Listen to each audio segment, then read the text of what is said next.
सुनहरी सुबह की पहली किरणें खिड़की से अंदर झांक रही थी जब निर्मला अचानक चौंक कर उठ बैठी।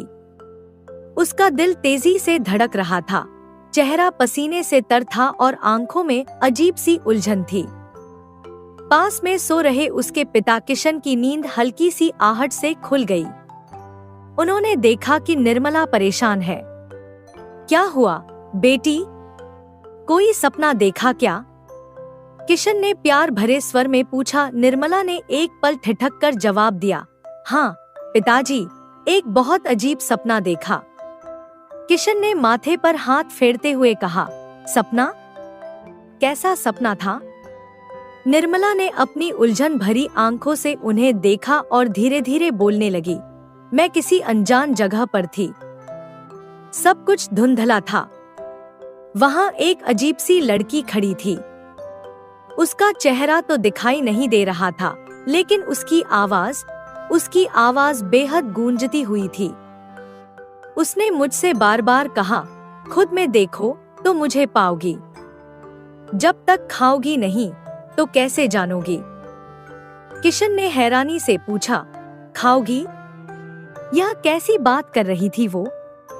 निर्मला ने सिर हिलाते हुए कहा, पता नहीं पिताजी, सब कुछ अजीब था।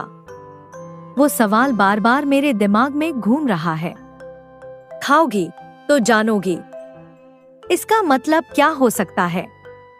किशन ने मुस्कुराकर उसे सांत्वना दी, सपने कभी कभी अजीब होते हैं बेटी, ज्यादा मत सोच, ये सब तुम्हारे दिमाग का खेल है। सपनों का क्या है, भूल जा।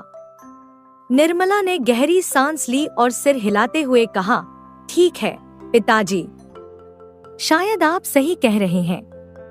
किशन ने उसके सिर पर हाथ फेरते हुए कहा, अब मैं जंगल जा रहा हूँ लकड़ियाँ काटने। तू अपना ध्यान रखना और घर का ख्याल रखना। ठीक है पिताजी, आप भी अपना ख्याल रखना और जल्दी लौटना, निर्मला ने मुस्कुराने की कोशिश करते हुए कहा। निर्मला और उसके पिता किशन एक छोटे से गांव में रहते थे। उनकी झोपड़ी बांस और मिट्टी से बनी हुई थी, लेकिन उसमें बसा प्यार और सादगी किसी महल से कम नहीं था। निर्मला का जीवन उसकी माँ की यादों से खाली था, क्योंकि उसके जन्म के कुछ ही समय बाद उसकी माँ का देहांत हो गया था। किशन ने पिता होने के साथ साथ माँ की भूमिका भी निभाई थी। उसने अपनी बेटी को न केवल प्यार से पाला, बल्कि उसे हर छोटी बड़ी बात सिखाई। लकड़ियां काटकर और बेचकर जो थोड़ा बहुत कमाता था, उसी से वह अपनी बेटी की हर छोटी खुशी पूरी करने की कोशिश करता। निर्मला भी अपने पिता का सहारा बनने की कोशिश करती। वह घर का कामकाज संभालती और अपने पिता की हर छोटी बड़ी जरूरत का ध्यान रखती। उनके बीच का रिश्ता बेहद गहरा और मजबूत था। लेकिन उस दिन का सपना निर्मला के मन में अजीब सी बेचैनी पैदा कर गया था। वो सोचने लगी, आखिर वो लड़की कौन थी? और वो सवाल, खाओगी तो जानोगी, इसका मतलब क्या हो सकता है? उसका मन अब उस अजीब सपने की गुत्थी को सुलझाने के लिए बेचैन हो उठा। पिता के बाहर जाने के बाद निर्मला अपने घर के आंगन में बैठी गहरी सोच में डूबी हुई थी। उसका चेहरा गंभीर था, मानो किसी अजीब रहस्य को सुलझाने की कोशिश कर रही हो। पास बैठी उसकी सहेली चंपा ने यह देखकर पूछा, अरे निर्मला, क्या हुआ? आज तू इतनी शांत क्यों है? हमेशा की तरह हंसती मुस्कुराती नहीं दिख रही। निर्मला ने धीरे से कहा, पता नहीं चंपा, आज मुझे एक बहुत ही अजीब सपना आया। चंपा की उत्सुकता बढ़ गई। उसने तुरंत पूछा, कैसा सपना? जरा मुझे भी तो बता। निर्मला ने गहरी सांस लेते हुए कहा, मैंने देखा कि मेरे सपने में एक अजीब सी लड़की खड़ी है। उसका चेहरा साफ नजर नहीं आ रहा था, लेकिन उसकी आवाज बड़ी गूंजती हुई थी। वह मुझसे एक सवाल कर रही थी, खाओगी तो जानोगी। मुझे समझ ही नहीं आया कि उसका क्या मतलब था। चंपा ने माथे पर शिकन डालते हुए कहा, यह तो सच में अजीब सपना है। लेकिन मुझे तो लगता है कि उस लड़की से तेरा कोई ना कोई संबंध जरूर है। निर्मला ने असमंजस में कहा, पता नहीं चंपा, भगवान ही जाने। दूसरी ओर इसी राज्य के महाराज देवेंद्र की एकलौती पुत्री राजकुमारी माया अपने महल के बगीचे में खड़ी थी। उसके चेहरे पर उत्सुकता और जोश साफ झलक रहा था। वह अपने नए घोड़े की सवारी के लिए तैयार थी। घोड़ा काला और चमकदार था, लेकिन उसकी आंखों में एक अजीब सी विद्रोह की चमक थी। राजकुमारी ने अपने सेवक से कहा, यह घोड़ा हमें थोड़ा आलसी सा मालूम होता है। सेवक ने हाथ जोड़ते हुए विनम्रता से कहा, राजकुमारी जी, यह इस राज्य का सबसे अड़ियल घोड़ा है। मैं तो आपको यही सलाह दूंगा कि आप इसकी सवारी नहीं करें तो बेहतर है। यह घोड़ा किसी के काबू में नहीं आता, क्योंकि यह बहुत ही पुराना और जिद्दी घोड़ा है। राजकुमारी ने मुस्कुराते हुए कहा, अच्छा, लेकिन हमें तो इस घोड़े में ऐसी कोई खास बात नजर नहीं आती। ऐसा क्या है कि यह किसी के काबू में नहीं आता? सेवक ने जवाब दिया, राजकुमारी जी, कहा जाता है कि कुछ वर्षों पहले एक राजकुमारी का यह बहुत ही प्रिय घोड़ा था। उसकी मृत्यु के बाद से इस घोड़े ने किसी को अपनी पीठ पर सवार नहीं होने दिया। अब तक कोई भी राजा या योद्धा इसकी सवारी नहीं कर पाया है। राजकुमारी ने हंसते हुए कहा, हम भी कोई कम जिद्दी नहीं है। जिस चीज को हम हासिल करना चाहें, उसे हासिल करके रहते हैं। और यह तो बस एक मामूली सा घोड़ा है। देखते हैं यह हमें कैसे रोकता है। सेवक ने सिर झुकाकर कहा, जैसी आपकी इच्छा राजकुमारी जी। राजकुमारी आत्मविश्वास से भरी हुई घोड़े के पास गई। उसने धीरे से घोड़े की लगाम पकड़ी और उसके ऊपर बैठने की कोशिश की, लेकिन घोड़ा ढीठ था। उसने अचानक राजकुमारी को एक जोरदार लात मारी। राजकुमारी गिरते गिरते बच गई। गुस्से से आग बबूला होकर उसने कहा, इस घोड़े की इतनी हिम्मत कि इसने हमें लात मारी? हम इसे छोड़ेंगे नहीं।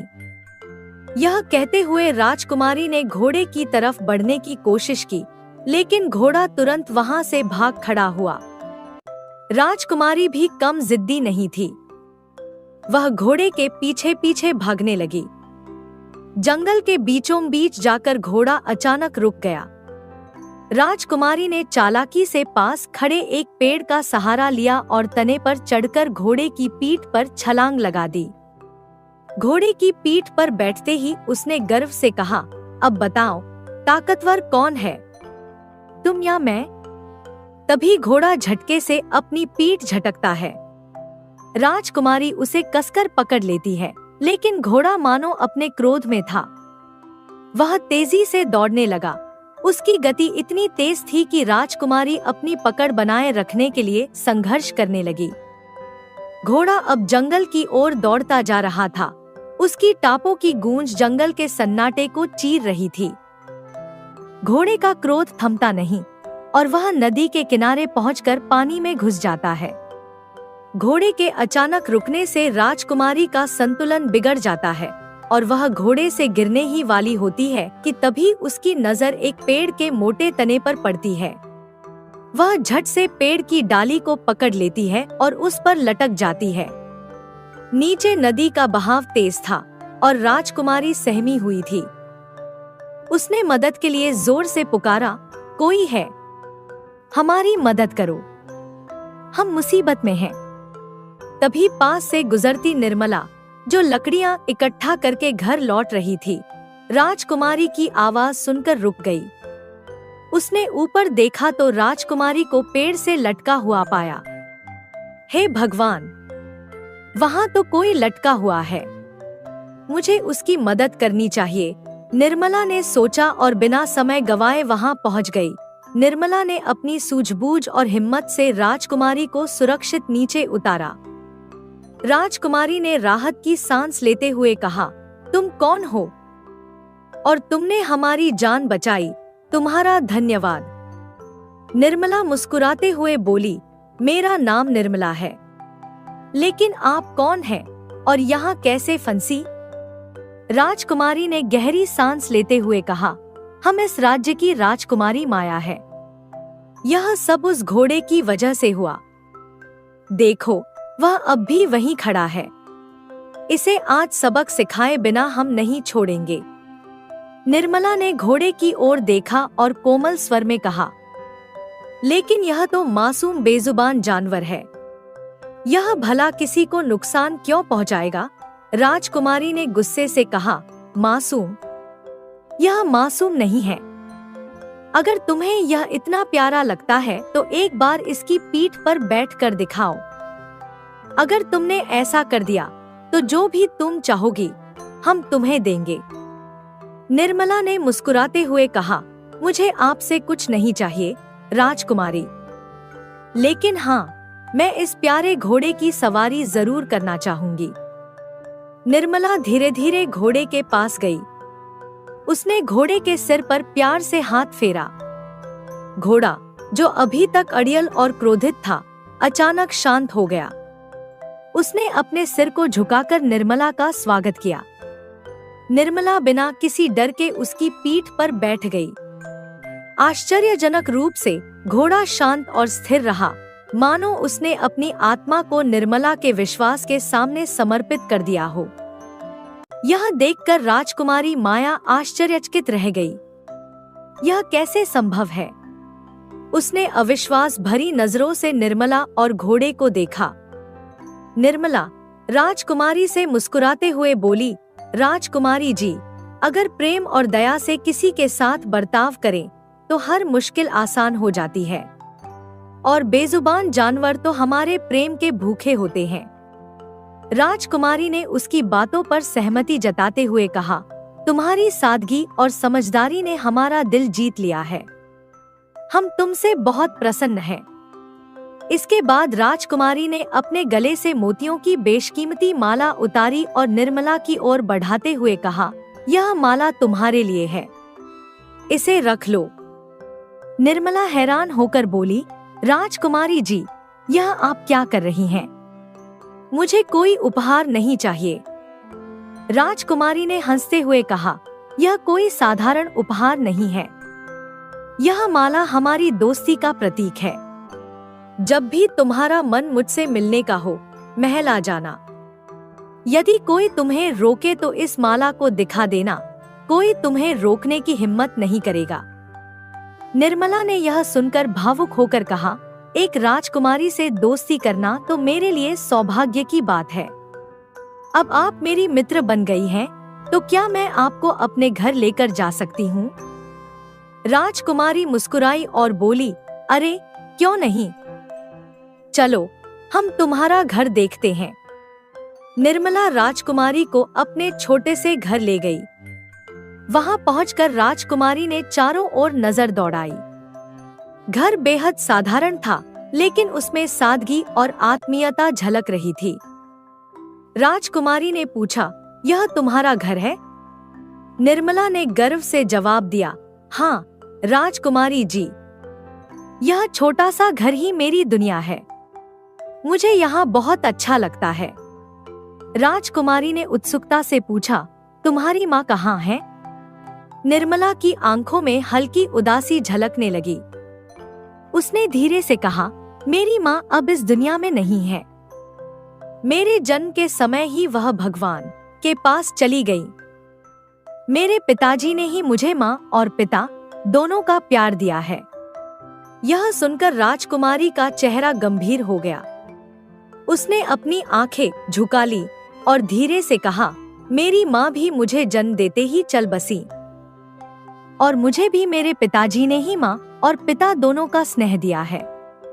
दोनों की आंखें मिलती हैं और दोनों के बीच एक अनकही समानता का एहसास होता है।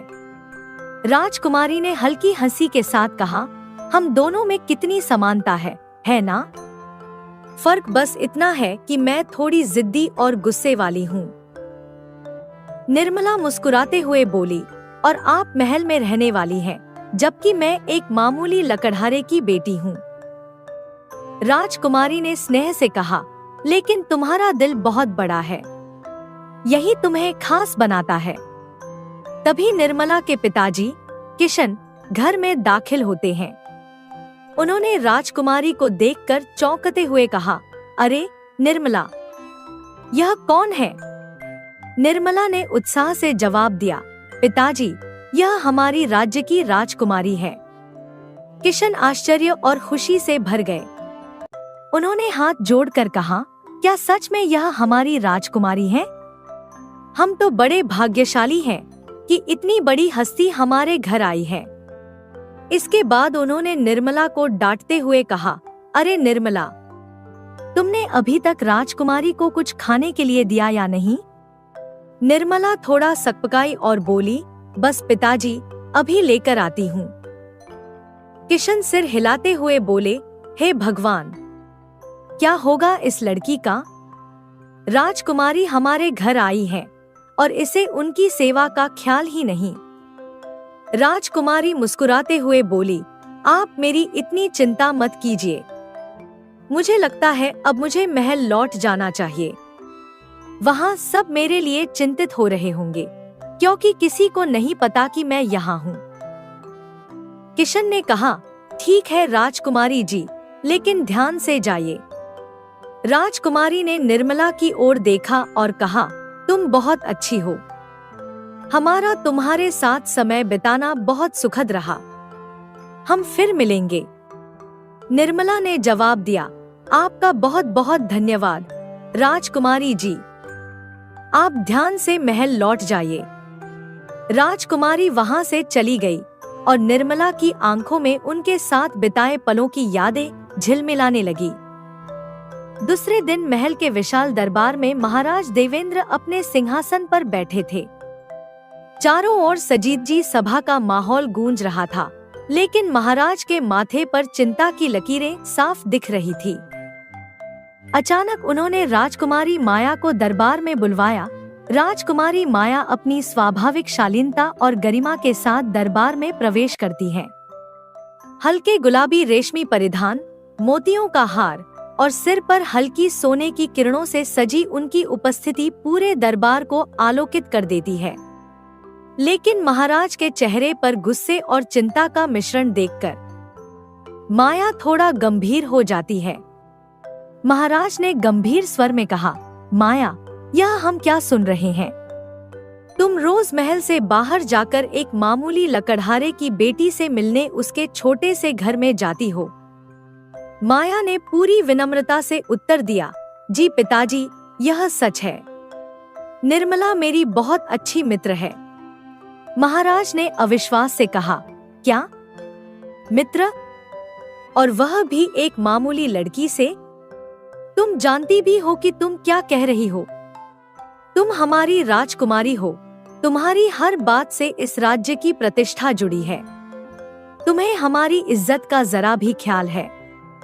माया ने दृढ़ता से कहा, पिताजी, मेरी मित्रता से आपकी इज्जत का क्या लेना देना है। निर्मला एक बहुत ही नेकदिल और सच्ची लड़की है। उसने मुझे सिखाया है कि सच्चा सम्मान लोगों के दिलों में होता है, न कि उनके ओहदे में। महाराज का गुस्सा अब और बढ़ गया। उन्होंने कहा, क्या तुम्हें यह भी नहीं मालूम कि अगर यह बात दूसरे राज्यों में फैल गई तो कोई भी राजकुमार तुमसे विवाह नहीं करेगा? लोग जानेंगे कि तुम एक तुच्छ और गंदे मानव से मित्रता करती हो। माया के चेहरे पर संयमित लेकिन दृढ़ता भरा भाव आ गया। उन्होंने कहा, पिताजी, भगवान का बनाया हुआ कोई भी मानव तुच्छ नहीं होता। यह आपकी सोच है जो मनुष्यों को छोटे और बड़े में बांटती है। और रही बात मेरी मित्रता की, तो क्या आप नहीं चाहते कि मैं अपनी प्रजा के करीब रहूं? अगर हम राजकुमार और राजकुमारियां अपने लोगों के दर्द, उनकी समस्याएं और उनकी सच्चाई को समझेंगे ही नहीं, तो हम उनके लिए न्याय कैसे करेंगे? महाराज का चेहरा लाल हो गया। उन्होंने गहरी सांस लेते हुए कहा, हे भगवान, तुम्हें समझाना तो जैसे पहाड़ तोड़ने के बराबर है। माया शांत लेकिन दृढ़ स्वर में बोली, पिताजी, आप मुझे समझने की कोशिश ही कहाँ करते हैं? मेरी मित्रता मेरी ताकत है, न कि कमजोरी। और मैं हमेशा वही करूंगी जो मुझे सही लगे। सारा दरबार इस साहसी और न्यायप्रिय वार्तालाप को देखकर स्तब्ध रह गया। उधर निर्मला की नींद में एक बार फिर वही अजीब सपना आया जो उसे कई दिनों से परेशान कर रहा था। सपना कुछ इस तरह था, तुम कौन हो और बार बार मेरे सपनों में क्यों आती हो? निर्मला ने ताज्जुब से पूछा। उस रहस्यमयी लड़की की आवाज आई, मैं तुम हूँ और तुम मैं हो। खुद को देखोगी तो मुझे ही पाओगी, खाओगी तभी तो जान होगी। इसका मतलब क्या है? निर्मला ने हैरान होकर पूछा। इसका उत्तर तुम खुद ढूंढो। इतना कहकर वह लड़की गायब हो गई और निर्मला की आंखें खुल गईं।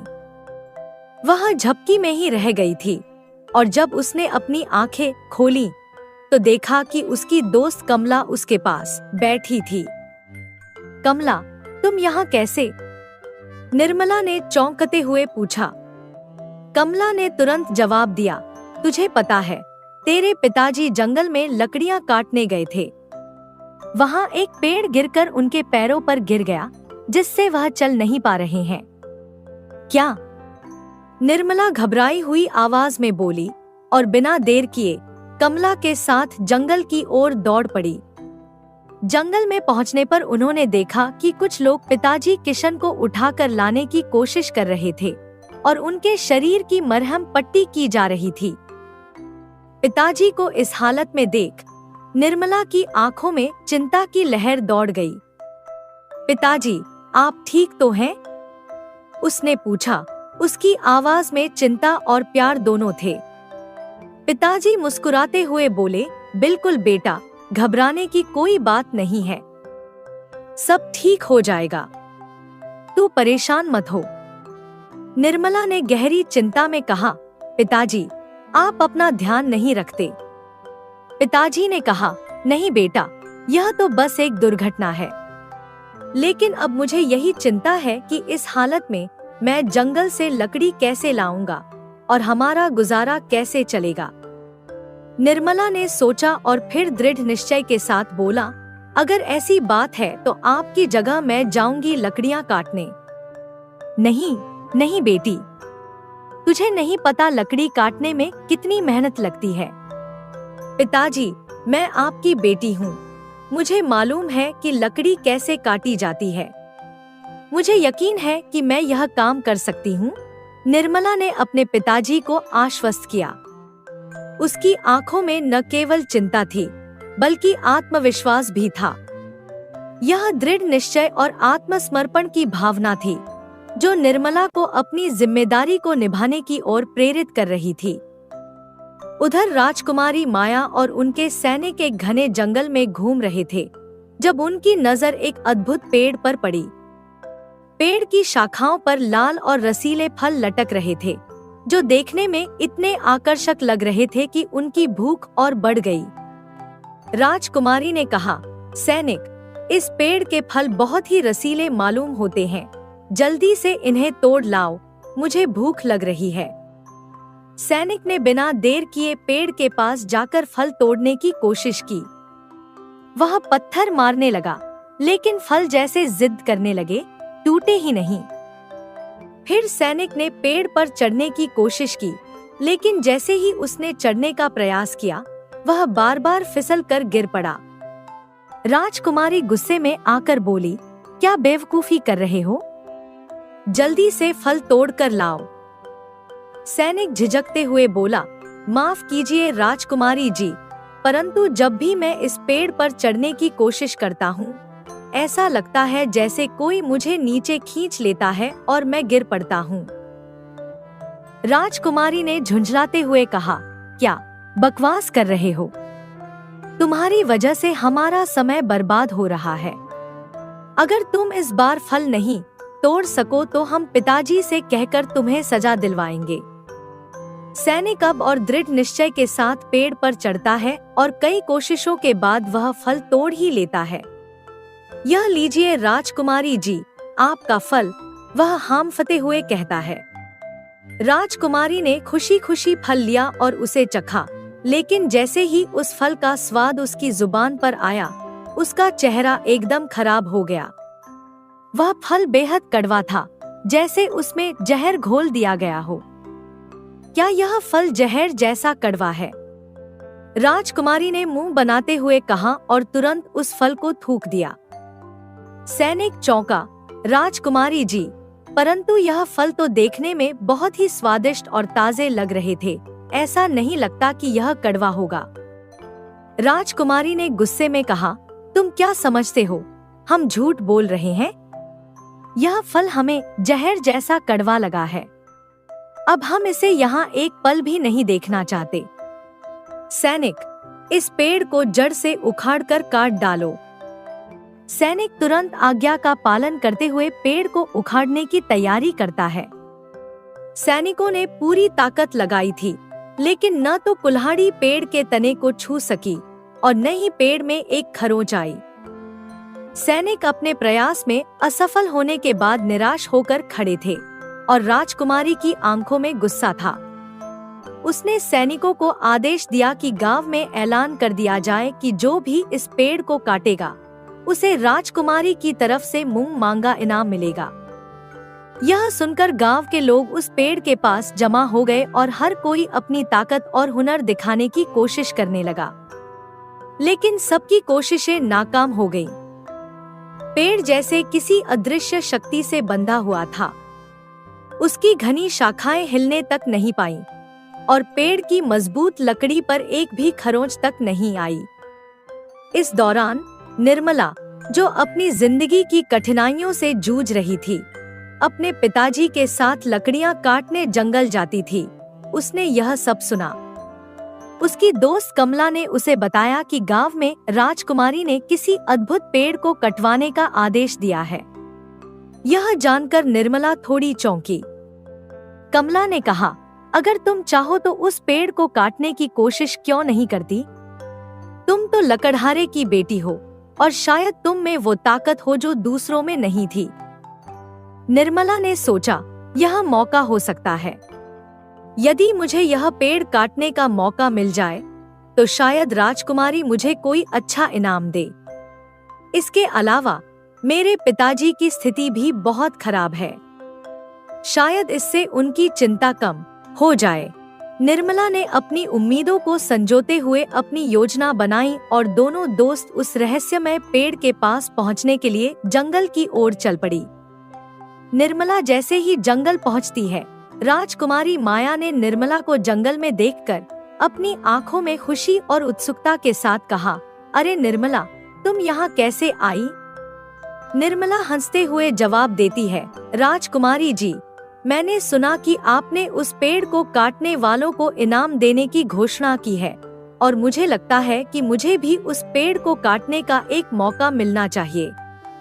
राजकुमारी ने चौंकते हुए कहा, तुम्हारा यह कहना बहुत मजेदार है निर्मला। तुम उसे काटने की कोशिश कैसे कर सकती हो जिस पेड़ को ये बलशाली लोग भी नहीं काट पाए? फिर राजकुमारी के चेहरे पर हंसी का झंकार गूंजता है। तुम कहती हो कि तुम इसे काटने की कोशिश करना चाहती हो, लेकिन तुम जानती हो न कि यह पेड़ कितना मजबूत है। निर्मला मुस्कुराते हुए उत्तर देती है, राजकुमारी जी, आप कहती हैं कि हम दोस्ती में सब कुछ कर सकते हैं, तो फिर एक मौका तो देना ही चाहिए। राजकुमारी के चेहरे पर हल्की सी झिझक और फिर एक मंद हंसी आती है। ठीक है, तुम भी कोशिश कर लो। निर्मला ने अपना कुल्हाड़ी पकड़ा और पूरे हौसले के साथ पेड़ पर वार किया। अचानक एक फल पेड़ से गिरकर उसके कदमों में आ गिरा। यह फल रसीला और चमकदार था और उसकी खुशबू इतनी आकर्षक थी कि निर्मला का मन उसे खाने का लालच करने लगा। लेकिन राजकुमारी ने तुरंत उसे रोकते हुए कहा, रुक जाओ निर्मला, यह फल बहुत कड़वा है, यह जहर की तरह है, तुम इसे मत खाना।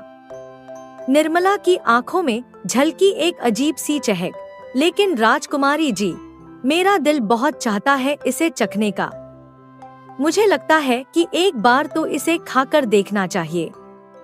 राजकुमारी ने फिर कहा, ठीक है, अगर तुम इसे खाकर अपना मन खराब करना चाहती हो तो यह तुम्हारा फैसला है। निर्मला ने फल को उठाया और उसे एक साथ चख लिया। कुछ ही क्षणों में निर्मला के चेहरे पर एक अद्भुत परिवर्तन आया। जैसे ही वह फल खाती है, उसका स्वाद न केवल मीठा था, बल्कि निर्मला को एक गहरी सुकून और आनंद का एहसास हुआ। लेकिन तभी अचानक उसे एक अनदेखी दुनिया का आभास होने लगता है। उसकी आंखों के सामने एक विशाल और शानदार महल का दृश्य उभरने लगता है, जिसमें एक राजसभा थी, जहां एक राजकुमारी किसी विशेष स्थान पर बैठी हुई थी, परंतु वहां किसी के भी चेहरे स्पष्ट नजर नहीं आ रहे थे। निर्मला के मन में एक हलचल सी मचने लगती है और उसकी नजरें भ्रमित हो जाती हैं। तभी कमला की आवाज गूंजती है, क्या हुआ निर्मला? तुम कहाँ खो गई हो? तुम पेड़ को काटना भूल गई हो। निर्मला चौंकते हुए अपनी स्थिति को समझती है और फिर से अपने लक्ष्य पर ध्यान केंद्रित करते हुए राजकुमारी से कहती है, राजकुमारी जी, यह फल सचमुच बहुत मीठा है, जैसा कि आपने बताया नहीं था। राजकुमारी ने एक पल के लिए निर्मला को देखा और कहा, तुम क्या कह रही हो? यह फल तो हमने खुद खाया था, और वह तो किसी जहर से कम नहीं था, बिल्कुल कड़वा था। निर्मला दृढ़ स्वर में बोली, राजकुमारी जी, मैं झूठ नहीं बोल रही। यह फल सच में बहुत मीठा है। देखिए, मैं इस फल को पूरा खा सकती हूँ, क्योंकि मैंने इससे पहले कभी इतना स्वादिष्ट फल नहीं खाया। राजकुमारी की आंखों में एक अजीब सी उलझन थी और वह फिर से बोली, यह तो बहुत ही अजीब बात है, हम कुछ समझ नहीं पा रहे। निर्मला ने अपनी बात जारी रखते हुए कहा, राजकुमारी जी, इस फल को खाने के बाद मुझे एक अजीब सा दृश्य नजर आया। यह दृश्य बिल्कुल वैसा था जैसे वह रहस्यमय सपना जो मुझे बार बार आता है। मुझे लगता है कि इस पेड़ और मेरे सपनों के बीच कोई गहरा रहस्य जुड़ा हुआ है। राजकुमारी ने एक गंभीर मुद्रा में कहा, क्या सच में? अब तुम क्या चाहती हो हमसे? निर्मला ने नजदीक आते हुए कहा, आप बस कुछ दिन तक इस पेड़ को मत कटवाइए। मुझे इस रहस्यमय सपने का राज ढूंढने की जरूरत है। मुझे यह जानना है कि वह लड़की कौन है जो मेरे सपनों में आती है और मुझसे पहेली पूछती है। राजकुमारी कुछ देर चुप रही और फिर बोली, ठीक है, हम तुम्हारी मदद नहीं कर सकते, लेकिन कल हमारे महल में एक बहुत बड़े ज्ञानी राजगुरु आ रहे हैं। वह किसी का चेहरा देखकर उसकी पूरी जिंदगी के राज बता सकते हैं। शायद वह तुम्हारी मदद कर सके। निर्मला की आंखों में उम्मीद की झलक दिखाई दी। उसने कहा, अगर ऐसा सच में हो सका तो मेरी सारी मुश्किलें हल हो जाएंगी। राजकुमारी ने उसे आश्वासन दिया, ठीक है, तुम कल सुबह महल आ जाना। अगली सुबह निर्मला राजकुमारी के कहने पर महल की ओर चल पड़ी। रास्ते में उसे महल के दरवाजे पर एक सैनिक ने रोक लिया। सैनिक ने सख्त आवाज में पूछा, रुको, रुको, तुम अंदर कहाँ जा रही हो? कौन हो तुम? निर्मला ने जवाब दिया, मैं राजकुमारी की दोस्त हूँ। मुझे राजकुमारी जी ने बुलाया है। सैनिक ने चौंकते हुए कहा, राजकुमारी और तुम? हमें लगता है कि तुम पागल हो गई हो। निकलो यहाँ से। निर्मला ने अपनी बात साबित करने की कोशिश की, मैं झूठ नहीं बोल रही हूँ। देखिए, यह माला राजकुमारी जी ने मुझे दी है। उन्होंने कहा था कि अगर कोई मुझे अंदर जाने से रोके तो मुझे यह माला दिखानी है। सैनिक ने माला को देखा और उसकी शक की नजरें और बढ़ गईं। यह तो राजकुमारी की माला है, लेकिन हम कैसे मान ले कि तुम्हें यह माला राजकुमारी ने दी है? हो सकता है कि तुम इसे चोरी कर लाई हो। निर्मला ने गहरी सांस ली और फिर कहा, कृपया मुझे यकीन करें, मैं सच बोल रही हूँ। लेकिन सैनिक की संदेहपूर्ण नजरें और भी सख्त हो गईं। वह चिल्लाया, निकलो, निकलो यहाँ से, वरना हम तुम्हें महाराज के पास ले जाएंगे और चोरी के इल्जाम में तुम्हें दंड दिया जाएगा। निर्मला हताश हो गई। तभी राजमहल के आंगन में उस समय एक अजीब सी हलचल थी। राजकुमारी और महाराज का रथ महल की ओर धीरे धीरे बढ़ रहा था।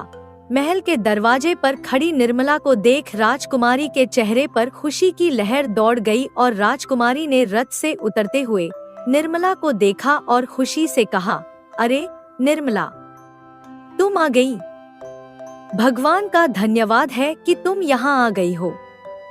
वह राजकुमारी के प्रिय शब्दों से मंत्रमुग्ध हुई, परंतु पास खड़ा सैनिक अब भी शक की निगाहों से देख रहा था।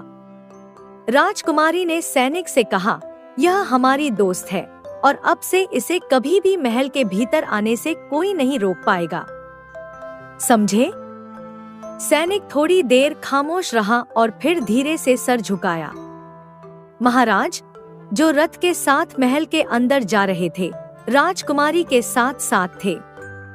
जैसे ही महाराज ने निर्मला को देखा, वह चौंक गए। उन्हें अचानक से कुछ अजीब सा अनुभव हुआ, जैसे कोई पुरानी यादें ताजे हो उठी हों। निर्मला का चेहरा उन्हें बहुत जाना पहचाना सा लगा।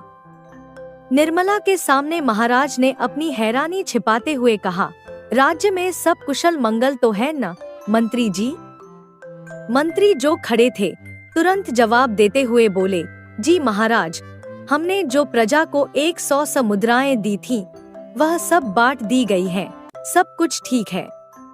महाराज ने संतुष्ट होकर कहा, बहुत अच्छा मंत्री जी, हम जानते हैं कि आप हमारी प्रजा का ध्यान रखते हैं। निर्मला ने जैसे ही राजा को देखा, उसकी धुंधली तस्वीर साफ हो गई। उसने देखा कि किस तरीके से एक मंत्री ने उसके हंसते खेलते परिवार को बर्बाद किया। मंत्री ने कहा, जहां आपकी जैसी दयालु महारानी हो, वहां सब कुछ कुशल मंगल होता है। असल में आपके बिना यह सब संभव नहीं होता। मंत्री ने यह कहते हुए महारानी की तारीफ की, लेकिन उसके मन में एक गहरी ईर्ष्या की भावना छिपी हुई थी। उसे यह सब सहन नहीं हो पा रहा था। मंत्री का मन बहुत दिनों से इस राज्य के सिंहासन पर बैठने का था, और जब उसने देखा कि महाराज की हत्या के बाद वह राजा बनने की उम्मीद से दूर हो गया है, तो उसने ठान लिया कि अब उसे अपनी योजना को साकार करना होगा। एक शातिर मुस्कान के साथ वह सोचने लगा, जैसे मैंने महाराज को मारकर रास्ते से हटा दिया था, वैसे ही महारानी को भी मारकर इस राज्य की गद्दी पर बैठूंगा। मंत्री ने धीरे धीरे राज्य की सारी सेना को अपने पक्ष में कर लिया था और प्रजा से मिलने वाला सारा धन भी अपने पास रख लिया था। उसकी यह चाल इस राज्य पर कब्जा करने की थी, और वह हर कदम सावधानी से उठा रहा था ताकि उसका राजसी सपना पूरा हो सके। उसकी आंखों में घातक इरादे थे और वह किसी भी कीमत पर महारानी को अपने रास्ते से हटा देना चाहता था। महाराज और महारानी की एक ही प्यारी और नर्म मिजाज पुत्री थी, राजकुमारी चंद्रा। उसका सौम्य और प्रेमपूर्ण स्वभाव सबको आकर्षित करता था। वह हमेशा अपने आसपास के लोगों के साथ प्रेम से पेश आती थी और हर किसी को अपनी मासूमियत और सादगी से अपना बना लेती थी। उसकी आंखों में एक अलग ही चमक थी और उसकी मुस्कान से महल का हर कोना रोशन होता था। एक दिन महारानी ने अपनी बेटी को पास बुलाया और एक महत्वपूर्ण बात कही, चंद्रा, मुझे तुमसे एक बात करनी है। हम तुम्हारे लिए एक बहुत ही शक्तिशाली और योग्य राजकुमार से तुम्हारा रिश्ता तय कर चुके हैं। क्या तुम्हें इसमें कोई आपत्ति है? राजकुमारी ने अपनी माँ की बातों को ध्यान से सुना, फिर मुस्कुराते हुए कहा, माँ, आपने जो भी हमारे लिए सोचा है वह सही ही होगा। मुझे कोई आपत्ति नहीं है। हम आपसे यही जवाब चाहते थे। मां बेटी के बीच यह संवाद था जो एक नए जीवन की शुरुआत का प्रतीक था। दोनों बहुत खुश थीं, क्योंकि यह विवाह दोनों के लिए सम्मान और गर्व का विषय था। उन्होंने तय किया कि जल्द ही राजगुरु से शुभ तिथि लेकर इस विवाह को संपन्न किया जाएगा। लेकिन शायद किसी की नजर लग चुकी थी इस खुशी को। वह खुशी जो पूरी तरह से स्थिर थी, अब एक भयानक तूफान की ओर बढ़ रही थी। एक रात मंत्री ने अपनी सैनिकों की टोली के साथ महल पर हमला कर दिया। वह इतने शातिर तरीके से आया था कि किसी को भी इसकी भनक नहीं लगी। जो भी सैनिक महारानी के बचाव में आगे बढ़े, उन्हें बर्बरतापूर्वक मार दिया गया। मंत्री ने महारानी के कमरे में घुसते हुए कहा, तुम्हारी बार बार की अच्छाइयों ने ही तुम्हें हमारा दुश्मन बना दिया है। अब तुम्हारा राज खत्म हुआ और हमारा समय शुरू हुआ। तुम्हें इसका पछतावा होगा महारानी। महारानी ने संघर्ष किया, पर मंत्री ने उस पर क्रूरता से हमला किया। यह तुमने क्या किया मंत्री?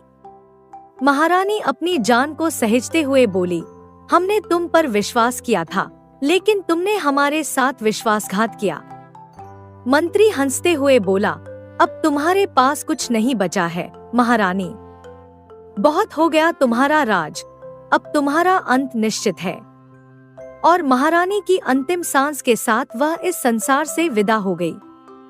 यह दृश्य राजकुमारी चंद्रा ने अपनी आंखों से देखा और दिल में गहरे गम और बदले की आग लेकर वह जोर जोर से चिल्लाई, तुमने हमारी माँ को मार डाला है। मैं तुम्हें छोड़ूंगी नहीं, मैं तुम्हारा बदला लूंगी। मंत्री ने गुस्से में कहा, हमें इससे कोई फर्क नहीं पड़ता राजकुमारी। तुम जिंदा रहोगी तो बदला लोगी, लेकिन आज से तुम्हारी जिंदगी हमें अब और तकलीफ नहीं देगी। हमारे सैनिकों, इसे पकड़ो और जिंदा जंगल में दफना दो। इसका अंत अब यही होगा। राजकुमारी चंद्रा को दूर जंगल में जिंदा दफन दिया गया, जहां उसकी घुट घुट कर मौत हो गई। राजमहल में अब मंत्री का शासन था और वह सत्ताधारी बन चुका था। वर्षों बाद मंत्री की पत्नी ने एक पुत्री को जन्म दिया, लेकिन दुर्भाग्यवश वह भी जल्दी ही चल बसी। इस परिवार की जड़ें अब संकट और बलात्कार से जुड़ी थी। 40 वर्षों बाद निर्मला को होश आता है। वह खुद को राजमहल में पाती है और उसकी आंखों में हैरानी और अविश्वास की लहर होती है। वह धीरे से कहती है, निर्मला? नहीं, मैं चंद्रा हूँ, राजकुमारी चंद्रा।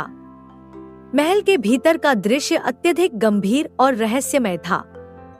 निर्मला, जिसने अभी अभी अपने पिछले जन्म की सच्चाई को उजागर किया था, राजमहल में खड़ी थी। चारों ओर सन्नाटा था और हर कोई उसकी बातों को सुनकर स्तब्ध था। महाराज, जो कभी अपने घमंड और ताकत के लिए जाने जाते थे, अब पसीने से लथपथ खड़े थे। उनके चेहरे पर डर और अपराध बोध स्पष्ट दिखाई दे रहा था। राजकुमारी ने हिम्मत जुटाकर कहा, निर्मला, तुम क्या कह रही हो? ये सब बातें कैसे सच हो सकती हैं? हमारे पिता ऐसा कभी नहीं कर सकते। निर्मला ने गहरी सांस ली और शांत स्वर में कहा, राजकुमारी, मैं यह सब अपनी कल्पना से नहीं कह रही। मैं वही हूँ जिसे तुम्हारे पिता ने 45 साल पहले जिंदा दफना दिया था। अगर मेरी बातों पर यकीन नहीं है, तो चलो मैं तुम्हें सच्चाई दिखाती हूँ। उस पेड़ के पास चलो जहाँ मेरा पार्थिव शरीर छुपाया गया था। मंत्री, जो अब राजा बने हुए थे, गुस्से में चिल्लाए, यह लड़की झूठ बोल रही है, इसे महल से बाहर निकालो। लेकिन उनकी आवाज में डर साफ झलक रहा था। राजकुमारी ने अपने पिता की ओर देखा और कहा, पिताजी, क्या यह सच है? क्या आपने ऐसा कुछ किया है? आप हमें बताइए। महाराज कुछ बोल नहीं सके। उनके चेहरे की खामोशी उनके अपराध की गवाही दे रही थी। निर्मला राजकुमारी को उस पेड़ के पास ले गई, जहां उसने बताया था कि उसका पार्थिव शरीर दफन है। महल के सैनिकों ने खुदाई शुरू की और कुछ ही देर में वहां से एक कंकाल बाहर निकला। कंकाल पर शाही गहने और वस्त्र अब भी मौजूद थे, जो यह प्रमाणित करते थे कि वह किसी राजघराने का हिस्सा था। राजकुमारी ने घबराते हुए कहा, यह कैसे हो सकता है? यह सब सच है। पिताजी, आपने यह क्यों किया? महाराज अब चिल्लाते हुए बोले, हाँ, मैंने यह सब किया था। मैंने इस राज्य को पाने के लिए हर रास्ता अपनाया, इस लड़की को जिंदा दफनाकर मैंने अपना रास्ता साफ किया, लेकिन आज यह सब जानकर तुम मेरा क्या करोगी? महाराज ने तलवार उठाई और निर्मला की ओर बढ़े। इस बार मैं तुम्हें नहीं छोड़ूंगा, तुम्हें हमेशा के लिए खत्म कर दूंगा। लेकिन जैसे ही उन्होंने हमला करने की कोशिश की, राजकुमारी चंद्रा बीच में आ गई। राजकुमारी ने पास खड़े एक सैनिक से तलवार छीनी और अपने पिता की ओर देखकर कहा, माफ करना पिताजी, पर आज मैं आपकी इस क्रूरता को और नहीं सह सकती। आपने जो पाप किया है उसकी सजा अब आपको मिलेगी। यह कहकर राजकुमारी ने अपने ही पिता पर वार कर दिया। महाराज जमीन पर गिर पड़े। मरते समय उनके चेहरे पर पछतावे की छाया थी। निर्मला ने राजकुमारी को रोते हुए देखा और कहा, तुमने अपने ही पिता को मार दिया। यह कितना कठिन निर्णय था। राजकुमारी ने आंखों में आंसू भरकर कहा, निर्मला, यह मेरे लिए आसान नहीं था, लेकिन मैंने यह इसलिए किया क्योंकि तुम मेरी दोस्त हो। मैं नहीं चाहती कि तुम्हारे साथ फिर वही अन्याय हो जो पिछले जन्म में हुआ था। एक बार तुमने मेरी जान बचाई थी, आज मैंने तुम्हारी जान बचाई है। राजकुमारी ने निर्मला का हाथ पकड़ा और कहा, इस राज्य पर राज करने का अधिकार तुम्हारा है निर्मला। यह महल तुम्हारा है, यह प्रजा तुम्हारी है। मैं चाहती हूँ कि जो कहानी पिछले जन्म में अधूरी रह गई थी, उसे तुम इस जन्म में पूरा करो। निर्मला की आंखों में आंसू थे। उसने राजकुमारी को गले लगाते हुए कहा, तुम्हारा यह बलिदान और यह दोस्ती मेरी जिंदगी की सबसे बड़ी ताकत है। मैं वादा करती हूँ कि इस राज्य को एक नई दिशा दूंगी। दोनों ने मिलकर राज्य की बागडोर संभाली। राजकुमारी चंद्रा और निर्मला ने साथ मिलकर राज्य में न्याय और शांति स्थापित की। उनका यह सहयोग और प्रेम एक मिसाल बन गया। इस कहानी का अंत न केवल न्याय और सच्चाई की जीत पर आधारित था, बल्कि यह भी सिखाता है कि दोस्ती और बलिदान का महत्व क्या होता है। बैसाख की दोपहर थी। आसमान से सूरज आग बरसा रहा था। परशुराम अपने छप्पर वाले घर के आंगन में चारपाई पर लेटा हुआ पसीने से तरबतर था। गांव की गलियां सुनसान पड़ी थी। कुत्ते भी छांव में जाकर जीभ लपलपाते हुए हाँफ रहे थे। भगवान जाने यह गर्मी कब खत्म होगी।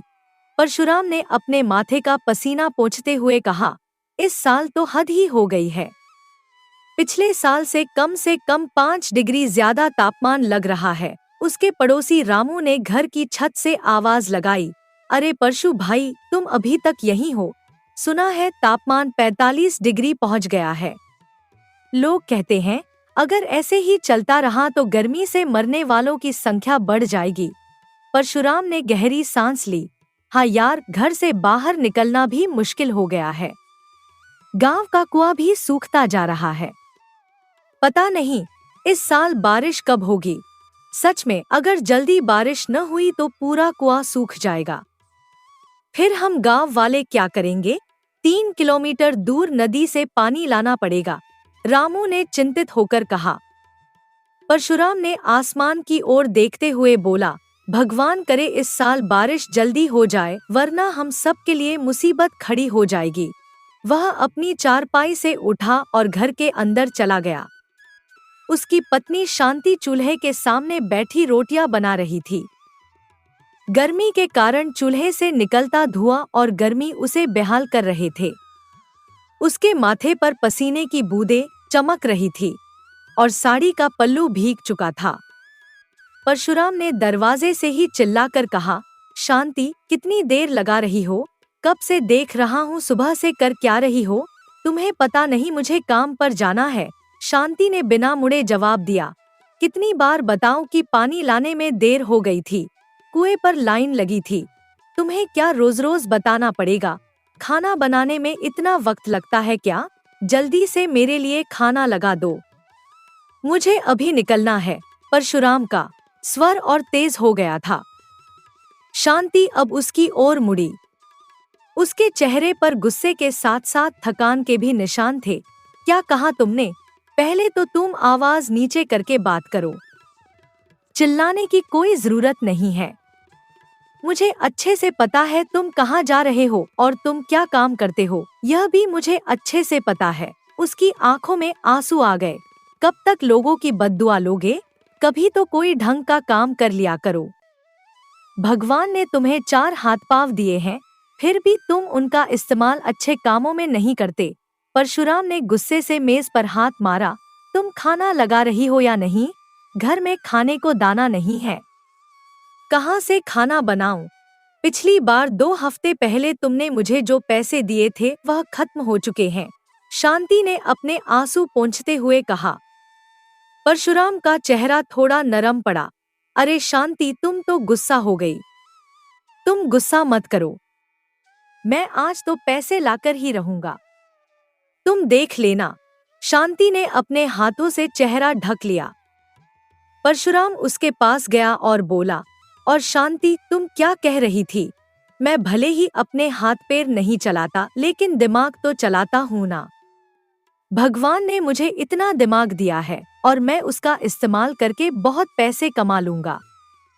तुम देखना, एक दिन तुम मुझ पर गर्व करोगी। एक दिन हमारे पास सब कुछ होगा। शांति ने गुस्से और दुहक से भरी नजर से उसे देखा। तुम्हें तो यह बोलते हुए शर्म भी नहीं आती? तुम जो काम करने के लिए जा रहे हो ना, तुम उसमें कितने भी पैसे कमा लो, मुझे कभी तुम पर गर्व नहीं होगा। उसकी जगह कोई अच्छा काम करते, ईमानदारी का काम करते, तो शायद मैं तुम पर गर्व करती। वह रोटियां बनाते हुए बोलती रही। मैंने तुम्हें कितनी बार बोला है, यह काम छोड़ दो, कोई अच्छा सा काम देख लो, लेकिन तुम हो कि मानते ही नहीं। तुमसे तो बात करना ही बेकार है। जो तुम्हारे मन में आए वह करो, लेकिन खाना तुम्हें तभी मिलेगा जब तुम पैसे लेकर आओगे। परशुराम ने एक गहरी सांस ली और बिना कुछ कहे घर से बाहर निकल गया। सूरज की तपती किरणों से बचने के लिए परशुराम ने सिर पर एक मोटा कपड़ा लपेट लिया था। गांव से थोड़ी दूर एक पुराने मंदिर के खंडहर थे। वहां पहुंचकर उसने अपनी झोले से एक गेरुआ वस्त्र, एक लंबी दाढ़ी और एक रुद्राक्ष की माला निकाली। कुछ ही देर में परशुराम की जगह एक लंबी दाढ़ी वाला, गेरुआ वस्त्र पहने, माथे पर भभूत लगाए हुए बाबा वहां खड़ा था। उसने अपने आसपास देखा। वहां एक पुराना बरगद का पेड़ था, जिसकी घनी छाया में वह जाकर बैठ गया। उसने अपनी आंखें बंद कर ली और ध्यान लगाने का नाटक करने लगा। हे भगवान, आज मेरा काम कर दे। उसने मन ही मन प्रार्थना की। मैं कल तेरे मंदिर आकर 2 नारियल चढ़ाऊंगा। बस आज कोई अच्छा शिकार मिल जाए। इतना कहते ही वहां से एक युवक गुजरता हुआ उसे दिखाई दिया। परशुराम ने अपनी आंखें थोड़ी खोली और देखा कि युवक अच्छे कपड़े पहने हुए था और उसके हाथ में एक महंगा मोबाइल फोन था। अरे सुनो बालक, जरा यहाँ तो आना, परशुराम ने एक गंभीर आवाज में कहा। युवक ने उसे देखा और फिर इधर-उधर देखा कि कोई और है क्या। जब उसे कोई नजर नहीं आया तो वह परशुराम के पास आया। बोलो बाबा, क्या बात है? तुमने मुझे क्यों बुलाया? युवक ने थोड़ी अनिच्छा से पूछा। परशुराम ने अपनी आंखें पूरी तरह बंद कर ली और गंभीर स्वर में बोला, तुम्हारे साथ थोड़ी देर में कुछ गलत होने वाला है। युवक ने आश्चर्य से उसे देखा। तुम यह क्या बकवास कर रहे हो? मेरे साथ क्यों कुछ गलत होगा? और तुम यह कैसे कह सकते हो? परशुराम ने अपनी भौहें तनी और एक गुस्से भरी नजर युवक पर डाली। मूर्ख, तुम्हें हमारी बात बकवास लग रही है। हम अंतर्यामी हैं, हमें सब पता होता है। वह युवक के पास आया और उसके माथे को देखने लगा। तुम्हारे माथे की लकीरें साफ साफ कह रही हैं। मैं तुम्हारे माथे की लकीरें पढ़कर यह बता रहा हूँ कि तुम्हारे साथ कुछ अनहोनी होने वाली है। आज तुम मरते मरते बचने वाले हो, तो संभाल कर रहना। युवक ने कुछ देर परशुराम को देखा और फिर मुस्कुराकर बोला, मैं तुम जैसे ढोंगी और पाखंडी लोगों को अच्छी तरह से जानता हूँ। वैसे भी मुझे इन अंधविश्वासों पर बिल्कुल भरोसा नहीं है। मैं इन सब बातों को बिल्कुल नहीं मानता। मैं तुम्हारी बातों में बिल्कुल नहीं आने वाला। मुझे अच्छी तरह से पता है कि तुम यह पैसों के लिए कर रहे हो।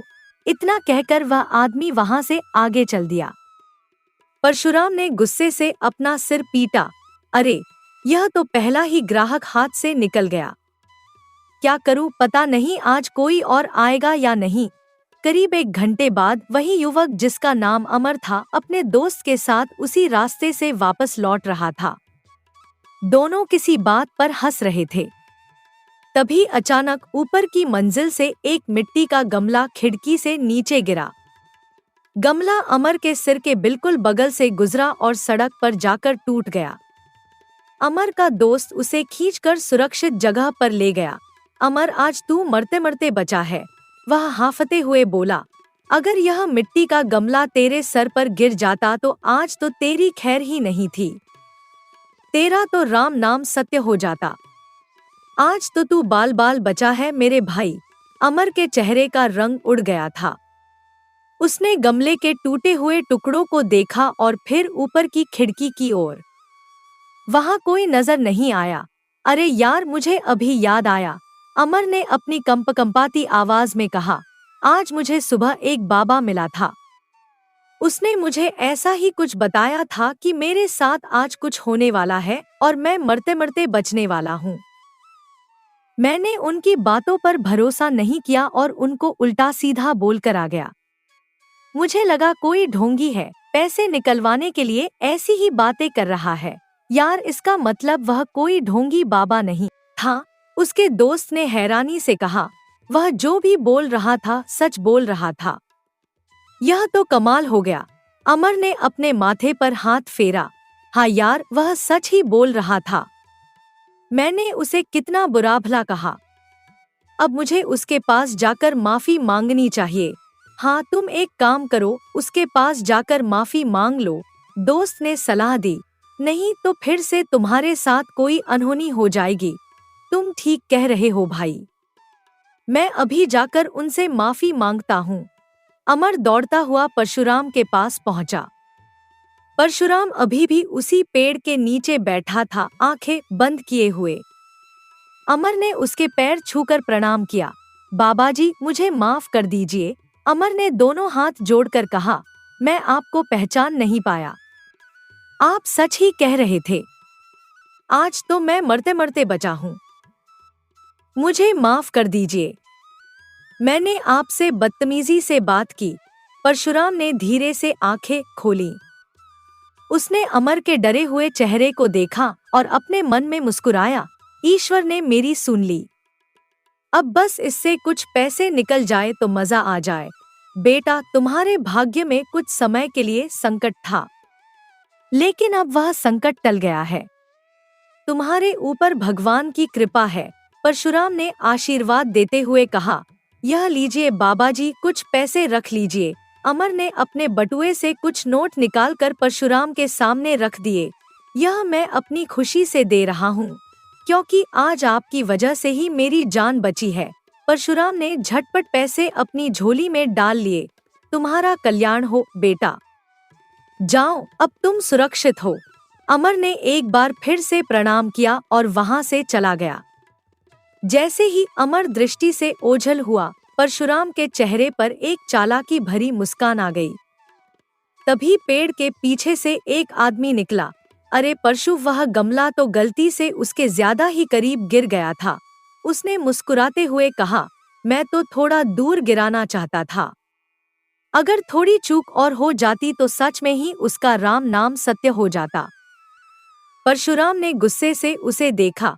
राजू, तुम तो गधे के गधे ही रहोगे। तुमसे जितना बोला है उतना किया करो, अपना दिमाग मत चलाया करो। तुम कभी भी अपना काम ठीक से नहीं करते। इस बार तुम्हें कम पैसे मिलेंगे। राजू ने हाथ जोड़कर माफी मांगी। माफ कर दे यार, आगे से ऐसा नहीं होगा। मैं बहुत संभाल के काम करूंगा। इस बार जाने दे। परशुराम ने उसे माफ कर दिया, लेकिन चेताया, अच्छा चल ठीक है, जा पेड़ के पीछे जाकर छुप जा। कोई बकरा आता ही होगा। सूरज ढलने लगा था। शाम की हल्की हल्की हवा चलने लगी थी। परशुराम पेड़ के नीचे अपनी आंखें बंद किए माला जपने का नाटक कर रहा था। तभी वहां एक मध्यम वर्गीय आदमी आया। उसके चेहरे पर चिंता के भाव थे। बाबा प्रणाम, उसने हाथ जोड़कर कहा। परशुराम ने धीरे से आंखें खोलीं और उस आदमी को देखा। उसने अंदाजा लगाया कि यह आदमी निश्चित रूप से किसी परेशानी में है और परेशान आदमी ही उसका सबसे अच्छा ग्राहक हो सकता है। आओ बेटा आओ। परशुराम ने उसे पास बैठने का इशारा किया। क्या परेशानी है तुम्हें? तुम्हारे चेहरे से ही झलक रही है चिंता। आदमी ने गहरी सांस ली और बोला, बाबा मैं बहुत परेशान हूँ। मेरे घर में कुछ ठीक नहीं चल रहा। मैं कुछ भी काम करता हूँ उसका उल्टा ही हो जाता है। मेरा काम बिल्कुल बंद पड़ा है। बाबा कुछ उपाय बताइए। मैं इन सब कठिनाइयों से बहुत परेशान हो गया हूँ। मैं इन सब से कैसे बाहर निकल सकता हूँ? कुछ उपाय बताइए बाबा। आपकी बड़ी मेहरबानी होगी। परशुराम ने अपने हाथों से उस आदमी के माथे को छुआ और आंखें बंद करके कुछ देर तक मौन रहा। फिर उसने आंखें खोली और मुस्कुराते हुए बोला, बालक मैं साफ साफ देख सकता हूँ। तुम्हारी माथे की लकीरें बता रही हैं कि अब तुम्हारे बुरे दिन जाने वाले हैं। तुम्हारे जीवन से सारी कठिनाइयां अब दूर हो जाएंगी और तुम्हारे अच्छे दिन आ जाएंगे। तुम्हारे पास सब कुछ होगा जो तुमने कभी सोचा भी नहीं होगा, उतना मिलने वाला है। तुम खुशी से झूम उठोगे। तुम्हारे ऊपर परमात्मा की बड़ी कृपा होने वाली है। आदमी के चेहरे पर खुशी की लहर दौड़ गई। सच कह रहे हैं बाबा, आपने यह बात कहकर तो मेरा दिल खुश कर दिया। मेरी तो सारी चिंता ही मिट गई। आपका बहुत बहुत धन्यवाद। परशुराम ने अपना चेहरा गंभीर बना लिया और धीमी आवाज में बोला, लेकिन क्या बाबा? आदमी ने चिंतित होकर पूछा। लेकिन तुम्हारे माथे की लकीरें यह भी बता रही हैं कि आज तुम्हारे पास जितने भी पैसे हैं वह सब चोरी होने वाले हैं। तो तुम्हें सावधान रहने की आवश्यकता है। आदमी का चेहरा फिर से उतर गया। नहीं बाबा, ऐसा नहीं होना चाहिए। आप कृपा करके कुछ उपाय बताइए। परशुराम ने आदमी के हाथ को अपने हाथों में लिया और अत्यंत गंभीरता से बोला, बेटा अगर तुम चाहते हो कि तुम्हारा धन सलामत रहे तो तुम्हें उन पैसों में से आधे पैसों का दान करना होगा। अगर तुम मुझे आधे पैसे दे दो तो तुम्हारे पैसे चोरी नहीं होंगे। अगर तुमने आज दान नहीं किया तो चाहे तुम कुछ भी कर लो, तुम्हारे साथ चोरी होकर रहेगी। परशुराम ने आदमी को डराते हुए कहा, इससे अच्छा है कि तुम आधे पैसे दान कर दो। तुम्हारे आधे पैसे तो बच ही जाएंगे और तुम्हें इसका पुण्य भी मिलेगा। अगर तुम्हें हम पर बस भरोसा नहीं है तो आजमा कर देख लो। थोड़ी देर में तुम्हारे सारे पैसे चोरी हो जाएंगे और तुम मेरे पास रोते रोते आओगे। आदमी सोच में पड़ गया। उसने अपना बटुआ निकाला और उसमें से पैसे गिनने लगा। यह मेरी 1 महीने की कमाई है बाबा। इसमें से आधे पैसे। उसने फिर से सोचा, क्या करूं? कुछ समझ में नहीं आ रहा। अगर इन बाबा की बात सच निकल गई तो मेरे सारे के सारे पैसे चोरी हो जाएंगे। फिर मैं पछता कर क्या करूंगा? मेरे हाथ तो कुछ नहीं बचेगा। इससे अच्छा है कि आधे पैसे मैं इन बाबा को दे देता हूँ। मेरे आधे पैसे तो बच जाएंगे। यह लीजिए बाबा। आदमी ने आधे पैसे परशुराम के सामने रख दिए। अब तो मेरे पैसे सलामत रहेंगे ना? अब तो मेरे पैसे कोई चुराएगा नहीं ना? परशुराम ने पैसे उठाकर अपनी झोली में रख लिए और आदमी के सिर पर हाथ रखते हुए बोला, अब तुम निश्चिंत होकर जा सकते हो। अब तुम्हारे पैसे पूरी तरह से सुरक्षित हैं। अब तुम्हें कोई चिंता करने की जरूरत नहीं। तुम्हारा कल्याण हो। आदमी ने प्रणाम किया और वहां से चला गया। जैसे ही वह आदमी दृष्टि से ओझल हुआ, परशुराम खिलखिलाकर हंसने लगा। वाह, आज तो कमाल हो गया। इतने सारे पैसे, शांति आज खुश हो जाएगी। पेड़ के पीछे से राजू निकला और बोला, अरे परशु, इतने सारे पैसे, आज तो तेरी लॉटरी लग गई। हाँ राजू, परशुराम ने पैसों को गिनते हुए कहा, आज तो बहुत अच्छा दिन है। चल, आज का काम तो हो गया, अब घर चलते हैं। दोनों वहां से घर की ओर चल दिए। परशुराम अपना बाबा वाला वेश उतारकर सामान्य कपड़े पहन चुका था। जब परशुराम और राजू गांव की सीमा पर पहुंचे तो अचानक दो आदमी पीछे से आए और परशुराम के हाथों से पैसों की थैली छीन ली। अरे कौन है? परशुराम चिल्लाया। पकड़ो इन्हें, चोर चोर। परशुराम और राजू दोनों उन चोरों के पीछे भागे, लेकिन वे अंधेरे का फायदा उठाकर भाग गए। परशुराम हांफते हुए रुक गया। हे भगवान, आज तो सारी मेहनत पानी में गई। शांति के पास क्या मुंह लेकर जाऊंगा? वह तो मुझे घर में घुसने भी नहीं देगी। वह एक पत्थर पर बैठ गया और अपना सिर पकड़ लिया। राजू भी उसके पास आकर बैठ गया। परशु भाई, क्या हम पुलिस में रिपोर्ट करें? राजू ने पूछा। पागल है क्या? परशुराम ने गुस्से से कहा। पुलिस को बताएंगे कि पैसे कहाँ से आए थे? क्या बताएंगे कि लोगों को धोखा देकर पैसे ऐंठे थे? नहीं, पुलिस की तो कोई जरूरत नहीं है। राजू ने उसे दिलासा देते हुए कहा। कोई बात नहीं परशु भाई, कल फिर से कमा लेंगे। आज की रात तुम मेरे घर पर रह जाओ। परशुराम ने मना कर दिया। नहीं राजू, मुझे घर जाना होगा। देखते हैं क्या होता है। वह उठा और धीरे धीरे अपने घर की ओर चल पड़ा। जब वह घर पहुंचा तो शांति दरवाजे पर खड़ी थी। उसने परशुराम के हाथों में कोई थैली न देखकर तुरंत अंदाजा लगा लिया। आ गए तुम? आज किसको लूट कर आ रहे हो? शांति ने तंज कसते हुए पूछा। परशुराम सिर झुकाए खड़ा रहा। शांति, वह मेरे पैसे चोरी हो गए क्या? शांति ने आश्चर्य से पूछा। तुम्हारे पैसे चोरी हो गए? कैसे? परशुराम ने पूरी घटना बता दी। शांति ने सब सुना और फिर गहरी सांस ली।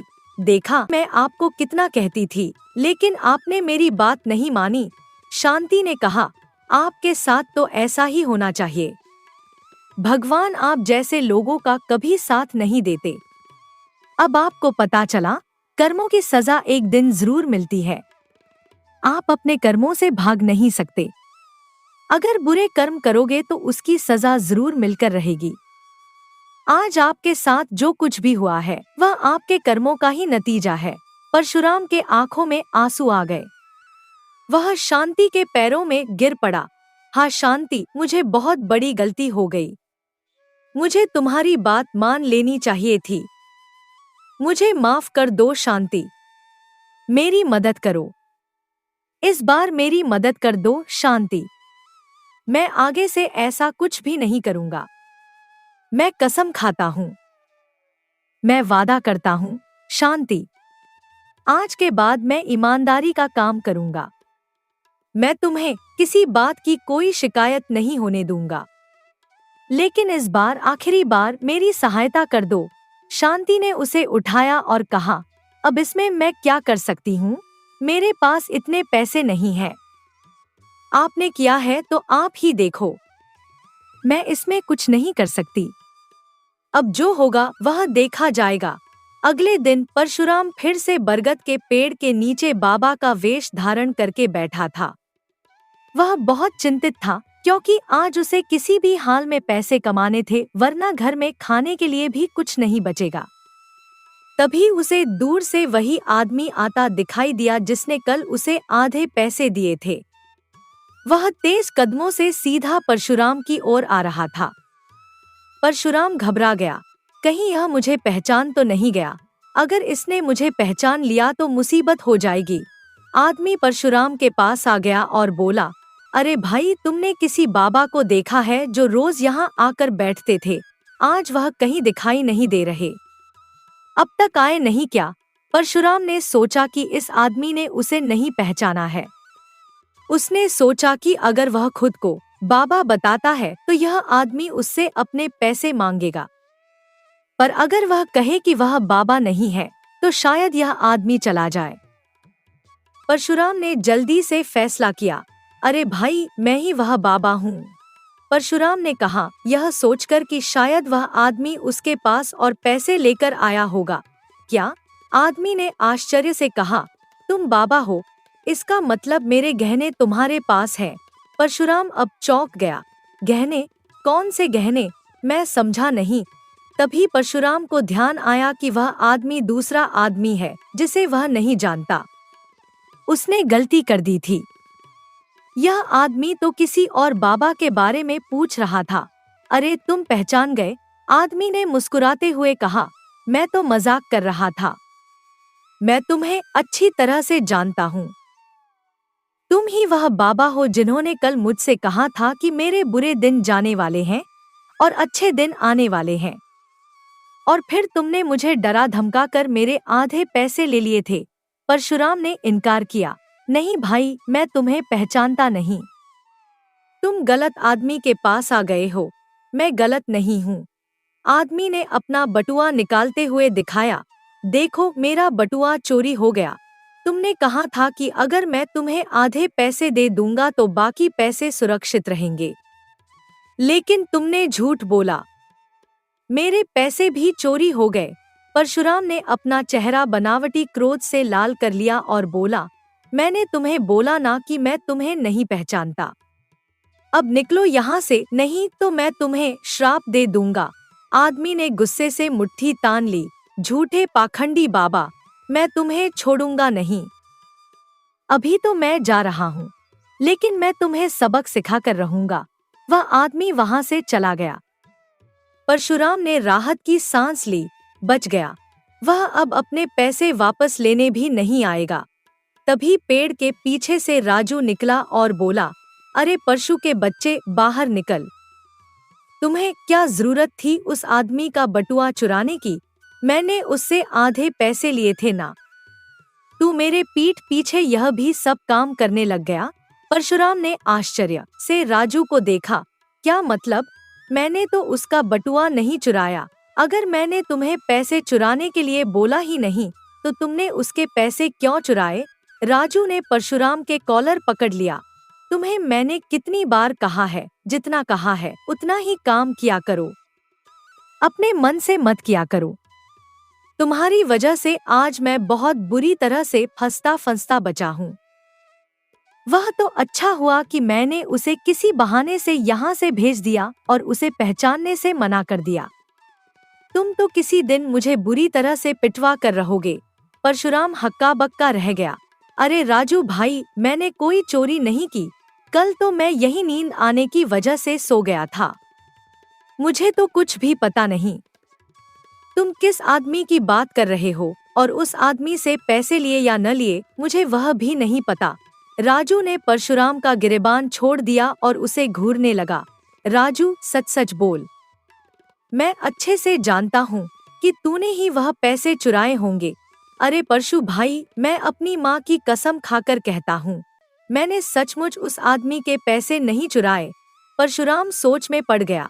अरे यह तो बहुत बड़ी गड़बड़ हो गई। इधर मैंने बस उसको ऐसे ही कह दिया था, मुझे क्या पता था कि सच में ही उसके पैसे चोरी हो जाएंगे। यानी कि वह आदमी सच कह रहा था।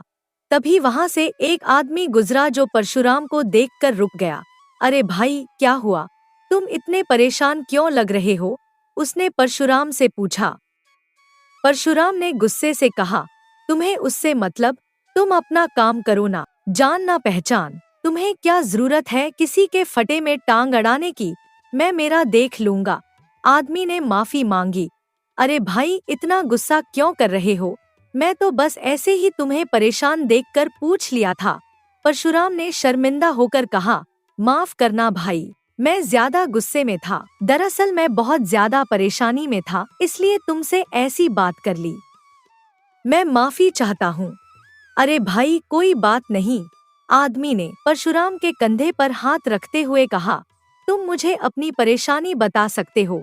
परशुराम ने पूरी कहानी उस आदमी को बता दी, कैसे वह बाबा बनकर लोगों को धोखा देता है, कैसे उसने कल एक आदमी से पैसे लिए थे और कैसे उसके अपने पैसे भी चोरी हो गए थे। अरे मुझे लगता है तुम उस ढोंगी पाखंडी परशु की बात कर रहे हो। आदमी ने आश्चर्य से कहा, वह तो एक नंबर का बदमाश है, लोगों को इसी तरह से ठगता है। लगता है तुम भी उसके जाल में फंस गए। परशुराम चौंक गया। इस आदमी को उसके बारे में पता था, लेकिन उसने उसे पहचाना नहीं था। उसने सोचा कि इसे बताना ही बेहतर होगा। भाई, वह ढोंगी परशु मैं ही हूँ। परशुराम ने सिर झुकाकर कहा, मुझे नहीं पता था कि मैं इतना बदनाम हो चुका हूँ। अब मुझे इस काम से तौबा है। मैं कभी किसी को धोखा नहीं दूंगा। आदमी ने परशुराम को ध्यान से देखा। अरे तुम ही हो वह, तुम्हारी वजह से कितने लोगों को धोखा हुआ है। कल ही एक आदमी मेरे पास आया था। उसने बताया कि तुमने उसे धोखा देकर आधे पैसे ले लिए। परशुराम ने अपने घुटनों पर हाथ रखकर कहा, मैं बहुत शर्मिंदा हूँ भाई, मुझे माफ कर दो। मैं उससे माफी मांगूंगा और उसके पैसे वापस कर दूंगा। क्या तुम मुझे उससे मिलवा सकते हो? आदमी ने कुछ देर सोचा और फिर बोला, ठीक है, मैं तुम्हारी मदद करूंगा। हम दोनों मिलकर उस आदमी को ढूंढेंगे और तुम उससे माफी मांग लेना। परशुराम और वह आदमी, जिसका नाम सुरेश था, गांव में उस आदमी को ढूंढने निकले जिसे परशुराम ने ठगा था। कुछ पूछताछ के बाद वे उसके घर पहुंच गए। जब परशुराम ने उस आदमी के घर का दरवाजा खटखटाया तो वह आदमी सामने आया। उसने परशुराम को देखते ही पहचान लिया। तुम? वह चौंका। तुम यहाँ क्या कर रहे हो? परशुराम ने हाथ जोड़कर कहा, भाई मुझे माफ कर दो। मैंने तुम्हें धोखा दिया।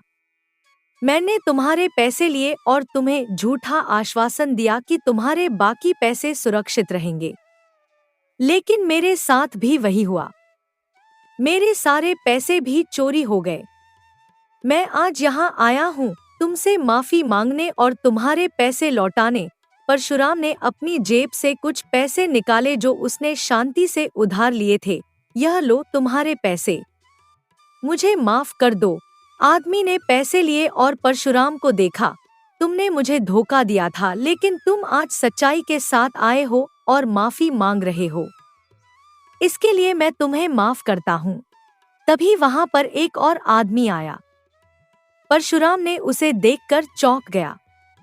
वह वही आदमी था जिसने सुबह उसे परेशान किया था और जिसका बटुआ चोरी हुआ था। अरे तुम भी यहाँ हो? परशुराम ने पूछा। हाँ, मैं और सुरेश दोनों मिलकर तुम्हें सबक सिखाना चाहते थे, वह आदमी बोला। इसलिए हमने यह सब नाटक किया। परशुराम हक्का बक्का रह गया। क्या मतलब? सुरेश मुस्कुराया। हमने तुम्हें सबक सिखाने के लिए एक योजना बनाई थी। हमें पता था कि तुम बाबा बनकर लोगों को ठगते हो। इसलिए पहले मैंने तुम्हारे पास आकर गहनों की कहानी बनाई और तुम्हें फंसाया, और फिर जब तुम उन गहनों को लेकर जा रहे थे तो हमारे ही दो दोस्तों ने तुम्हारे पैसे छीन लिए। असल में उस पोटली में कोई गहने नहीं थे, बस कुछ बेकार के पत्थर थे।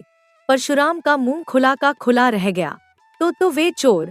हाँ, वे हमारे ही आदमी थे। दूसरा आदमी, जिसका नाम रमेश था, ने कहा। और मेरा बटुआ भी कोई चोरी नहीं हुआ था। हमने ये सब तुम्हें सबक सिखाने के लिए किया था। हमें पता था कि अगर तुम्हारे साथ कुछ ऐसा होगा तो शायद तुम अपनी गलती समझोगे। परशुराम फूट फूट कर रोने लगा। मैं क्या कहूँ, मैं बहुत शर्मिंदा हूँ। मुझे नहीं पता था कि मेरी वजह से लोगों को इतनी परेशानी होती है। मैंने शांति को भी बहुत दुख दिया है। अब मैं ये सब छोड़ दूंगा। मैं ईमानदारी से काम करूंगा। सुरेश ने परशुराम के कंधे पर हाथ रखा। देखो परशु, सब लोग गलतियां करते हैं, लेकिन असली इंसान वह है जो अपनी गलतियों को पहचाने और उन्हें सुधारने की कोशिश करे। तुमने आज जो किया वह अच्छा है। अब तुम इस रास्ते से हट जाओ और अच्छे काम करो। रमेश ने भी कहा। हाँ परशु, हम तुम्हारी मदद करेंगे।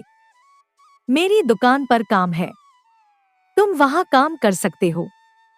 ईमानदारी से काम करोगे तो अच्छी कमाई भी होगी। परशुराम की आंखों में आंसू थे। सच में? तुम मुझे नौकरी दोगे? मैं तुम्हें कभी निराश नहीं करूंगा। मैं पूरी मेहनत और ईमानदारी से काम करूंगा। अगले दिन परशुराम घर से निकला, लेकिन इस बार बाबा बनने के लिए नहीं, बल्कि रमेश की दुकान पर काम करने के लिए।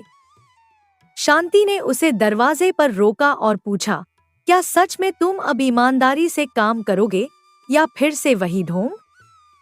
परशुराम ने उसके हाथ पकड़ लिए और कहा, नहीं शांति, अब कभी नहीं। मुझे अपनी गलती का एहसास हो गया है। मैंने देख लिया कि धोखा देकर कमाए पैसे कितनी जल्दी छिन जाते हैं। अब मैं ईमानदारी से काम करूंगा और तुम्हें कभी शर्मिंदा नहीं करूंगा। शांति की आंखों में खुशी के आंसू थे। सच में परशु, तुम सच कह रहे हो? हाँ शांति, यह मेरा वादा है। अब तुम्हें कभी शिकायत का मौका नहीं दूंगा। परशुराम रमेश की कपड़े की दुकान पर पहुंचा और काम करने लगा। पहले दिन की मेहनत के बाद जब रमेश ने उसे पैसे दिए तो उसे अजीब सा एहसास हुआ। ये पैसे उसने अपने पसीने से कमाए थे, किसी को धोखा देकर नहीं। इस पैसे में एक अलग ही सुकून था। शाम को जब वह घर लौटा तो उसके चेहरे पर एक अलग ही चमक थी। शांति ने उसे देखा और मुस्कुराई। कैसा रहा आज का दिन? शांति ने पूछा। बहुत अच्छा। परशुराम ने अपनी कमाई के पैसे शांति को देते हुए कहा, ये लो आज की कमाई। ये पैसे मैंने अपनी मेहनत से कमाए हैं। इनमें किसी की गालियां या आंसू नहीं है। शांति ने पैसे लिए और परशुराम को गले लगा लिया। मुझे तुम पर गर्व है परशु। तुमने सही रास्ता चुना है। उस रात परशुराम ने बहुत आराम से सोया। उसके मन पर कोई बोझ नहीं था, कोई डर नहीं था। वह जानता था कि अब उसका जीवन एक नई दिशा में जा रहा है। गांव में धीरे धीरे सभी को पता चल गया कि परशुराम अब बदल गया है। जो लोग पहले उससे नफरत करते थे वे भी अब उसका सम्मान करने लगे। परशुराम ने अपनी मेहनत और ईमानदारी से सभी का दिल जीत लिया। एक दिन जब वह दुकान से लौट रहा था तो उसे बरगद के पेड़ के पास एक असली साधु बैठे दिखाई दिए। परशुराम ने उन्हें प्रणाम किया और बोला, बाबा, मैंने बहुत बुरे कर्म किए हैं, क्या मुझे माफी मिलेगी? साधु ने मुस्कुराकर कहा, बेटा, जीवन में हर इंसान गलतियां करता है, लेकिन जो अपनी गलतियों से सीखता है और सुधार लेता है वही सच्चा इंसान है। तुमने अपनी गलतियों को पहचाना और सुधार लिया है, यही सबसे बड़ा प्रायश्चित है। परशुराम ने साधु के चरण स्पर्श किए और घर की ओर चल दिया। आसमान में काले बादल छाए थे। मानसून की पहली बूंदें गिरने लगी थी।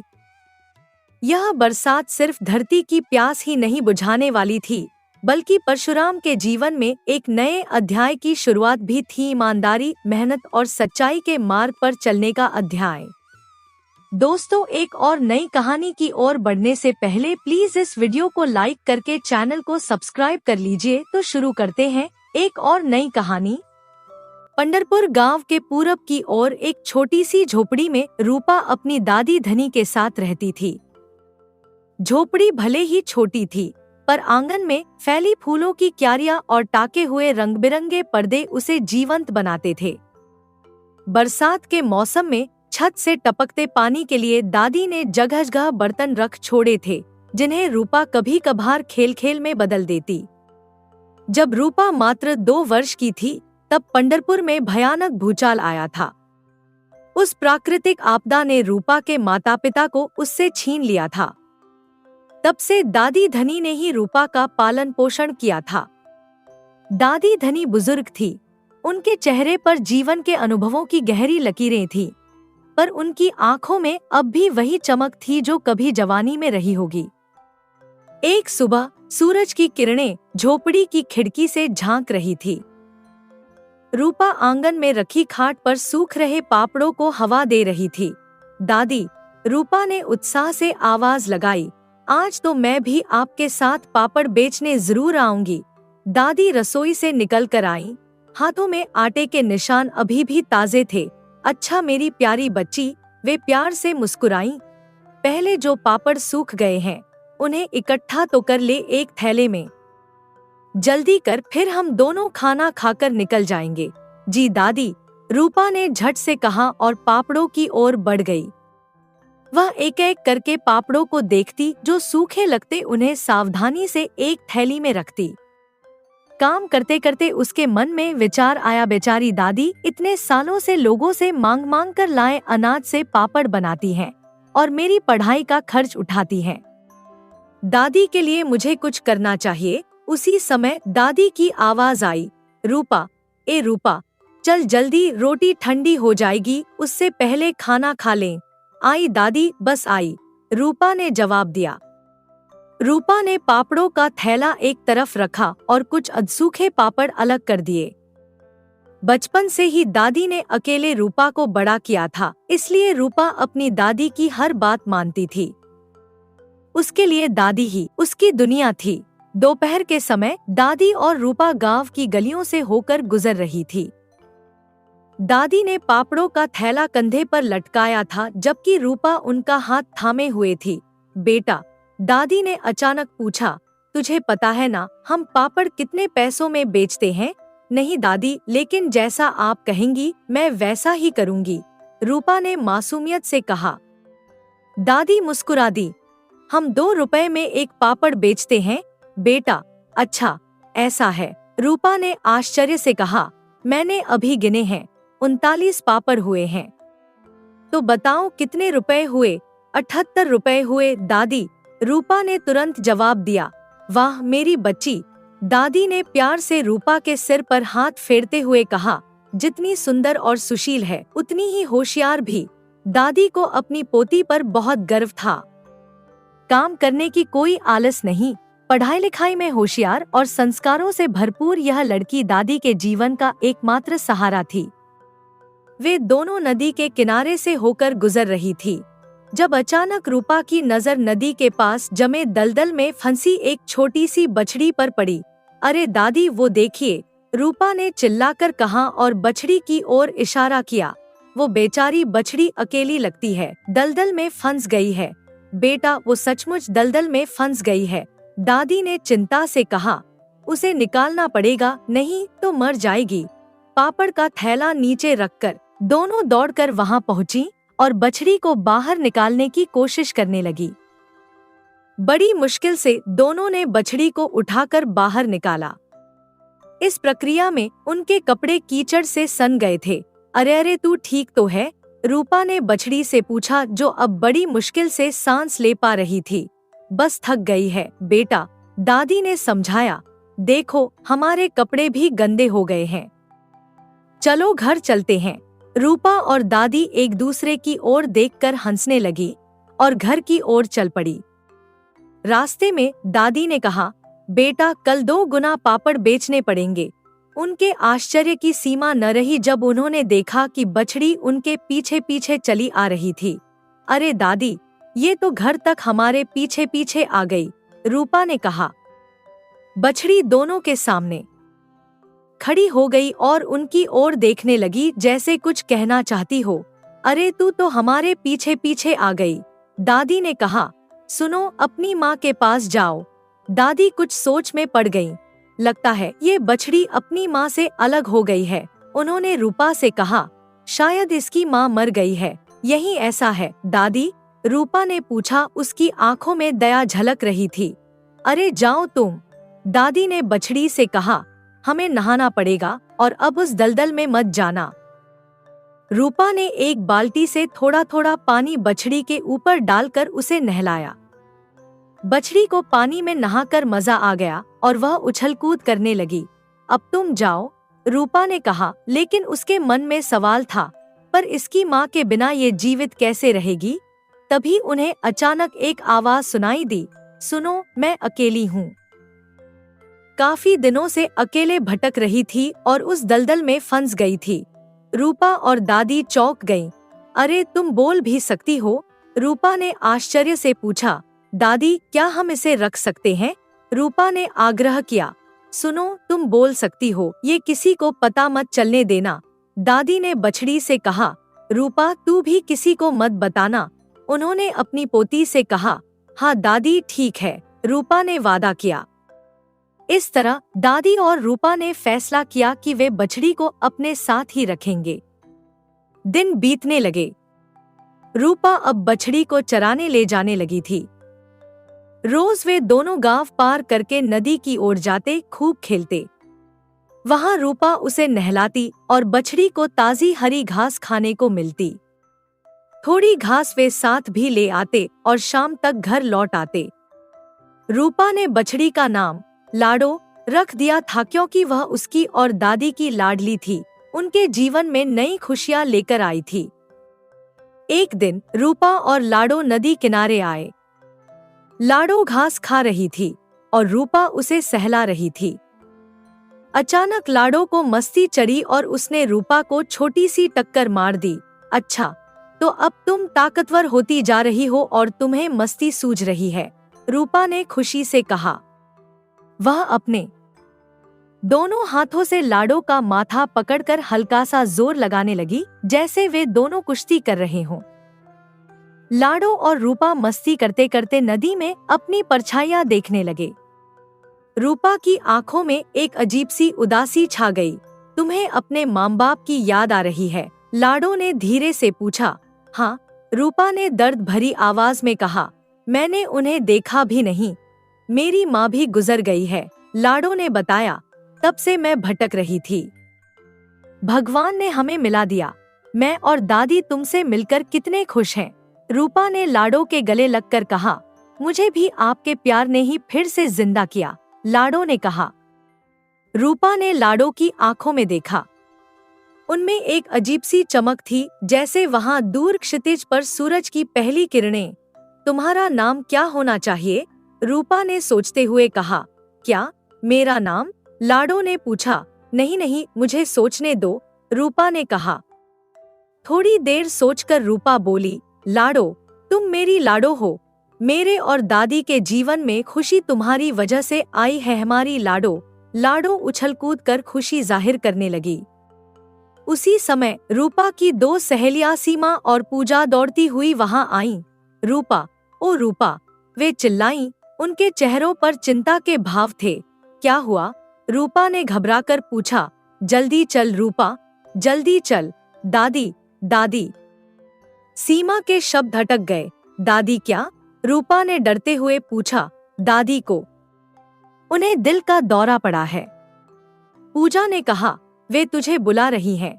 रूपा के पैरों तले से जमीन खिसक गई। वह तुरंत लाडो के साथ घर की ओर भागी। जब रूपा घर पहुंची तब तक बहुत देर हो चुकी थी। दादी धनी को हार्ट अटैक आया था और उन्होंने अंतिम सांस ले ली थी। रूपा फूट फूट कर रोने लगी। उसकी सहेलियां उसका हाथ पकड़कर उसे सहारा देने लगी। लाडो भी दुखी हो गई और रोती हुई रूपा के पैरों में अपना सिर रख दिया। दादी के बिना घर सूना सूना और खाली खाली लगने लगा। रात में रूपा और लाडो दोनों एक दूसरे के पास लेटे हुए दादी को याद करते रहे। लाडो भी रोई जा रही थी और रूपा के पास चिपक कर बैठ गई। लाडो उसे सहलाती रही और धीरे धीरे दोनों सो गए।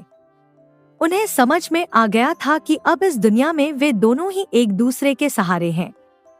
रूपा अपनी दादी के गुजरने के बाद बहुत दुखी रहने लगी थी। दिन रात उनकी याद में खोई रहती और कभी कभी तो खाना खाना भी भूल जाती। लाडो उसका ध्यान रखती, उसे खाने के लिए मजबूर करती। धीरे धीरे दादी के जाने का दर्द कम होने लगा, पर उनकी कमी हमेशा महसूस होती।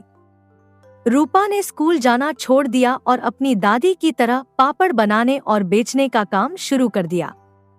वह अक्सर सोचती कि दादी होती तो कितना अच्छा होता, पर फिर लाडो को देखकर उसे ताकत मिल जाती।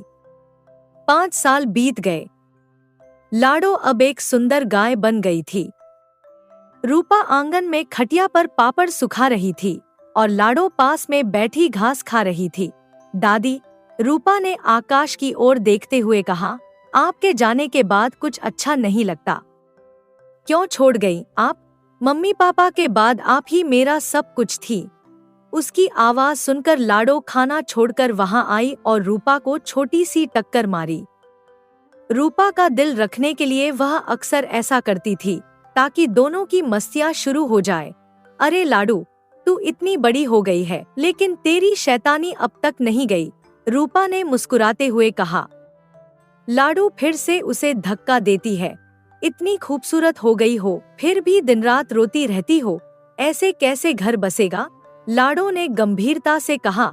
रुक, तू शैतान कहेगी, हम समझती नहीं। अब तेरा वजन बढ़ गया है मेरे हाथों की रोटियां खाते खाते, रूपा ने पलटवार किया। दोनों हंसने लगी। दादी के जाने के बाद रूपा एकदम से बदल गई थी। अपने काम में इतना डूब गई थी कि दूसरी लड़कियों की तरह उसे सजने संवरने का ख्याल भी नहीं आता था।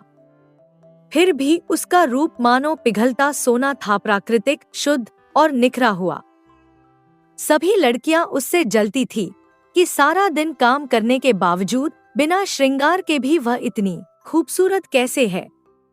एक दिन रूपा की सहेली सीमा उसके घर आई। सुन रूपा, तू कहाँ रहती है? पिछले एक हफ्ते से तू खेलने नहीं आई है, सीमा ने शिकायत की। हाँ यार, बहुत दिन हो गए, रूपा ने माना। अब भूल जाओ यार। क्या भूल जाओ यार? दादी के जाने के बाद तो सिर्फ लाडो और तुम दोनों मेरी जिंदगी थे। अब पूजा ने भी छोटी बात पर झगड़ा कर लिया। यार, 2 हफ्तों में मेरी शादी है, सीमा ने खुशी से बताया। मैं चाहती हूँ मेरी दोनों सहेलियां आए। तू तो अभी से मुझसे दूर रहने लगी। ऐसा नहीं है, रूपा ने अपना पक्ष रखा। मैं सोच रही थी अपना आंगन साफ करके यहाँ कुछ सब्जियां उगा लूं। बस इसी काम में बिजी थी। अरे लाडो, सीमा ने पीछे मुड़कर देखा जहाँ लाडो चुपचाप खड़ी थी। याद है बचपन की बातें? हम सब पहले कितना खेलते थे। दोनों सहेलियां अपनी पुरानी यादों में खो गईं। कैसे वे नदी किनारे खेला करते थे, एक दूसरे को पकड़ने की कोशिश करते, नदी में नहाते। पकड़ पकड़ मुझे, सीमा की आवाज गूंजी। तू पूजा, मोटी होती जा रही है, रूपा की आवाज याद आई। रुक रुक रुक, मैं पकड़ती हूँ, पूजा की आवाज भी याद आई। मोटी होगी तू, मुझे तू पकड़ नहीं सकती, रूपा की आवाज। मैं तो चली नदी में नहाने, सीमा की आवाज। रुको रुको, मैं भी आ रही हूँ। यह आवाज वर्तमान से थी, लाडो की, जिसने अचानक बोलना शुरू कर दिया था। उसको सुनते ही पूजा और सीमा चौंक गईं। रूपा ने लाडो को गुस्से से इशारा किया। क्या कर रही है? लाडो अपनी गलती समझकर झट से बछड़ी की तरह बोलने लगी। मुंह मुंह, उनका ध्यान बंटाने के लिए। सीमा और पूजा एक दूसरे की ओर देखकर मुस्कुराईं। तेरी गाय भी कितनी प्यारी है। उस दिन के बाद रूपा और लाडो फिर से रोजाना नदी किनारे जाने लगे। रूपा पापड़ों का काम निपटाकर लाडो के साथ वहां आराम करती, कभी कभी सब्जियां और जंगली फल भी इकट्ठा करती। एक सुबह रूपा और लाडो नदी किनारे थे। रूपा पत्थर पर रोटियां बना रही थी और लाडो पानी में नहा रही थी। मुझे तो पानी में खूब नहाना है, लाडो ने पानी में छलांग लगाते हुए कहा। हाँ हाँ, तू नहाया कर, रूपा ने मुस्कुराते हुए कहा। मैं काम ही करती रहूं, तुझे क्या नहाने की जरूरत है? इतनी सोनी तो लग रही है तू। तू अपना मुंह बंद कर, समझी? लाडो ने मजाक में चिल्लाया और हंसते हुए पानी में फिर से छलांग लगा दी। अब मैं थोड़ी सब्जियां और दाने जंगल से ले लेती हूँ, रूपा ने कहा। फिर खाना यहीं बना लूंगी, आज बहुत काम है। तभी एक अनजान आवाज ने उसका ध्यान खींचा। सुनिए, रूपा ने मुड़कर देखा तो एक अजनबी युवक वहां खड़ा था। आप कौन हैं? रूपा ने सावधानी से पूछा। आप कौन हैं, साहब? उसने फिर से पूछा, जब अजनबी ने तुरंत जवाब नहीं दिया। जी, मैं इस गांव में नया आया हूँ, युवक ने मुस्कुराते हुए कहा। रूपा उसे भाव दिए बिना अपना काम करती रही। गांव में किस लिए? उसने पूछा बिना उसकी ओर देखे। मैं इस गांव का पहला वाटर सप्लाई मैनेजर हूँ, युवक ने गर्व से बताया। मतलब? मुझे शहर से यहाँ पानी की लाइन लाने के लिए चेकिंग इंस्पेक्टर के तौर पर रखा गया है, तो चेकिंग कीजिए, रूपा ने सपाट आवाज में कहा। फिर से अपने काम में लग गई। क्या? युवक मन ही मन सोचने लगा। इतनी सुंदर और इतनी खड़ूस, कैसी अजीब लड़की है। ठीक है, उसने अंततः कहा। मैं चलता हूँ। जाइए, रूपा ने कहा बिना उसकी ओर देखे। जैसे ही वह युवक चला गया, लाडो पानी से बाहर निकली। अरे रूपा, कौन थे ये भाई साहब? उसने पूछा। नए आए हैं गांव में, रूपा ने बताया रोटियां बनाते हुए। चेकिंग करेंगे कहते हैं। लाडो ने कहा। मैं तो नहा लिया है, तो खाना खा लें। मैं तो आज 2 रोटियां खाऊंगी। ठीक है, रूपा हंसी। रोटियां बनाकर उसने उनमें ढेर सारा घी डाला और लाडो को दे दिया। फिर अपने थैले से अचार निकालकर वह अपनी रोटी खाने लगी। वह युवक, जिसका नाम कुमार था, अभी भी थोड़ी दूर से उन्हें देख रहा था। ये लड़की सबसे अलग लगती है, उसने सोचा। दिन बीतते गए और कुमार अक्सर नदी किनारे रूपा और लाडो को देखने लगा। धीरे धीरे उसने हिम्मत जुटाई और फिर से बात करने की कोशिश की। एक दिन जब रूपा अपने बगीचे में सब्जियां लगा रही थी, कुमार वहां आया। सुनिए, उसने आवाज दी। जी, रूपा ने पूछा मिट्टी से सने हाथों को झाड़ते हुए। मुझे एक काम था, कुमार ने हिचकिचाते हुए कहा। जी बोलिए, रूपा ने कहा, अब उसकी ओर ध्यान देते हुए। क्या आप मेरे लिए टिफिन व्यवस्था कर सकती हैं? कुमार ने एक सांस में पूछ लिया। यह सुनकर लाडो को गुस्सा आ गया। उसने तिरछी नजर से कुमार को देखा। क्यों? रूपा ने पूछा। 3 महीने मुझे यहाँ रहना है, कुमार ने बताया। गांव में किसी को नहीं जानता, खाना बनाना आता नहीं। लाडो ने फिर से तिरछी नजरों से उसे देखा, जिससे कुमार थोड़ा घबरा गया। लेकिन मेरे हाथ की रोटी शहर के अफसर को भाएगी? रूपा ने शंका से पूछा। अरे आप चिंता न करें, कुमार ने जल्दी से कहा। उस दिन आपके हाथ की रोटी देख ली ना, तब से उसके बाद से कुछ पसंद ही नहीं आया। लाडो की ओर से अजीब सी आवाज सुनकर कुमार डर गया। मैं आपको टिफिन के पैसे रोज दे दूंगा, उसने जल्दी से जोड़ा। ठीक है, रूपा ने आखिरकार मान लिया। कल सुबह आपका टिफिन तैयार कर दूंगी। लाडो ने कुमार की ओर फिर से देखा और कुमार डरकर भाग गया। क्यों उसे डरा रही है? रूपा ने लाडो से पूछा जब कुमार चला गया। तो उसे रोज झेलना है, लाडो ने मुंह फुलाकर कहा। लेकिन क्यों? रूपा ने पूछा। अरे यार, वो टिफिन के पैसे देगा, हमारी अच्छी अच्छी कमाई होगी। लाडो ने फिर से मुंह फुला लिया। इस तरह धीरे धीरे रूपा और कुमार के बीच बातचीत शुरू हुई। रूपा रोज उसके लिए टिफिन बनाती और कुमार उसे लेने आता। वे अक्सर बातें भी करने लगे, अपने अतीत के बारे में, अपने सपनों के बारे में। क्या हुआ था आपके माता पिता को? एक दिन कुमार ने पूछा। हमारे पहले से कोई आमदनी नहीं थी, रूपा ने बताया। मम्मी पापा मजदूरी करते थे, लेकिन वे भूचाल में गुजर गए। फिर दादी पापड़ बेचकर घर चलाती थी। 5 साल पहले वो भी चली गई। मुझे काफी दुख है इस बात का, कुमार ने सहानुभूति से कहा। मैं अनाथ आश्रम में पढ़कर बड़ा हुआ और अफसर बना। दोनों एक दूसरे की आंखों में देखने लगे। रूपा टिफिन एक तरफ रखकर कुमार के सामने देखने लगी। उसमें उसे अपनी कहानी दिखने लगी, एक अनाथ बच्चा जो अपने बल पर आगे बढ़ा। 2 महीने बीत गए। एक दिन रूपा और लाडो आंगन में बैठे थे। तेरा पेट थोड़ा बढ़ गया है, रूपा ने ध्यान से लाडो को देखते हुए कहा। घास कुछ ज्यादा ही खा रही है क्या? नहीं नहीं, ये बात नहीं है, लाडो ने शर्माते हुए कहा। तो आजकल कुमार का विरोध भी नहीं करती, रूपा ने छेड़ा। मैं क्यों विरोध करूंगी? लाडो ने धीरे से जवाब दिया। तू खुद मौसी बनने वाली है। यह सुनकर रूपा की खुशी का ठिकाना नहीं रहा। क्या कह रही है? उसने हैरान होकर पूछा। सच में? हाँ, लाडो ने मुस्कुराते हुए कहा। रूपा उसे गले लगा लेती है। छुपे रुस्तम, पहले क्यों नहीं बताया? बस देख रही थी कब तू कुमार से फ्री हो तो मैं बात करूं। बस मैं तो सिर्फ टिफिन व्यवस्था करती हूँ, रूपा ने हंसते हुए कहा। बछड़ी समझा है क्या? लाडो आज घास चरने नहीं गई, कुमार ने आते ही पूछा। अरे वो पेट से है, रूपा ने खुशी से बताया। आराम कर रही है। वाह क्या बात है, कुमार ने मुस्कुराते हुए कहा। उसे पता नहीं था कि लाडो बोल सकती है, इसलिए वह उसे देखकर भी दंग नहीं हुआ। अचानक लाडो की तबीयत बिगड़ने लगी। वह उल्टियां करने लगी और कमजोर होने लगी। क्या हुआ तुझे? रूपा ने घबराकर पूछा। कुछ बोलती क्यों नहीं? लाडो, रूपा उसे जगाने की कोशिश करने लगी, लेकिन वह प्रतिक्रिया नहीं दे रही थी।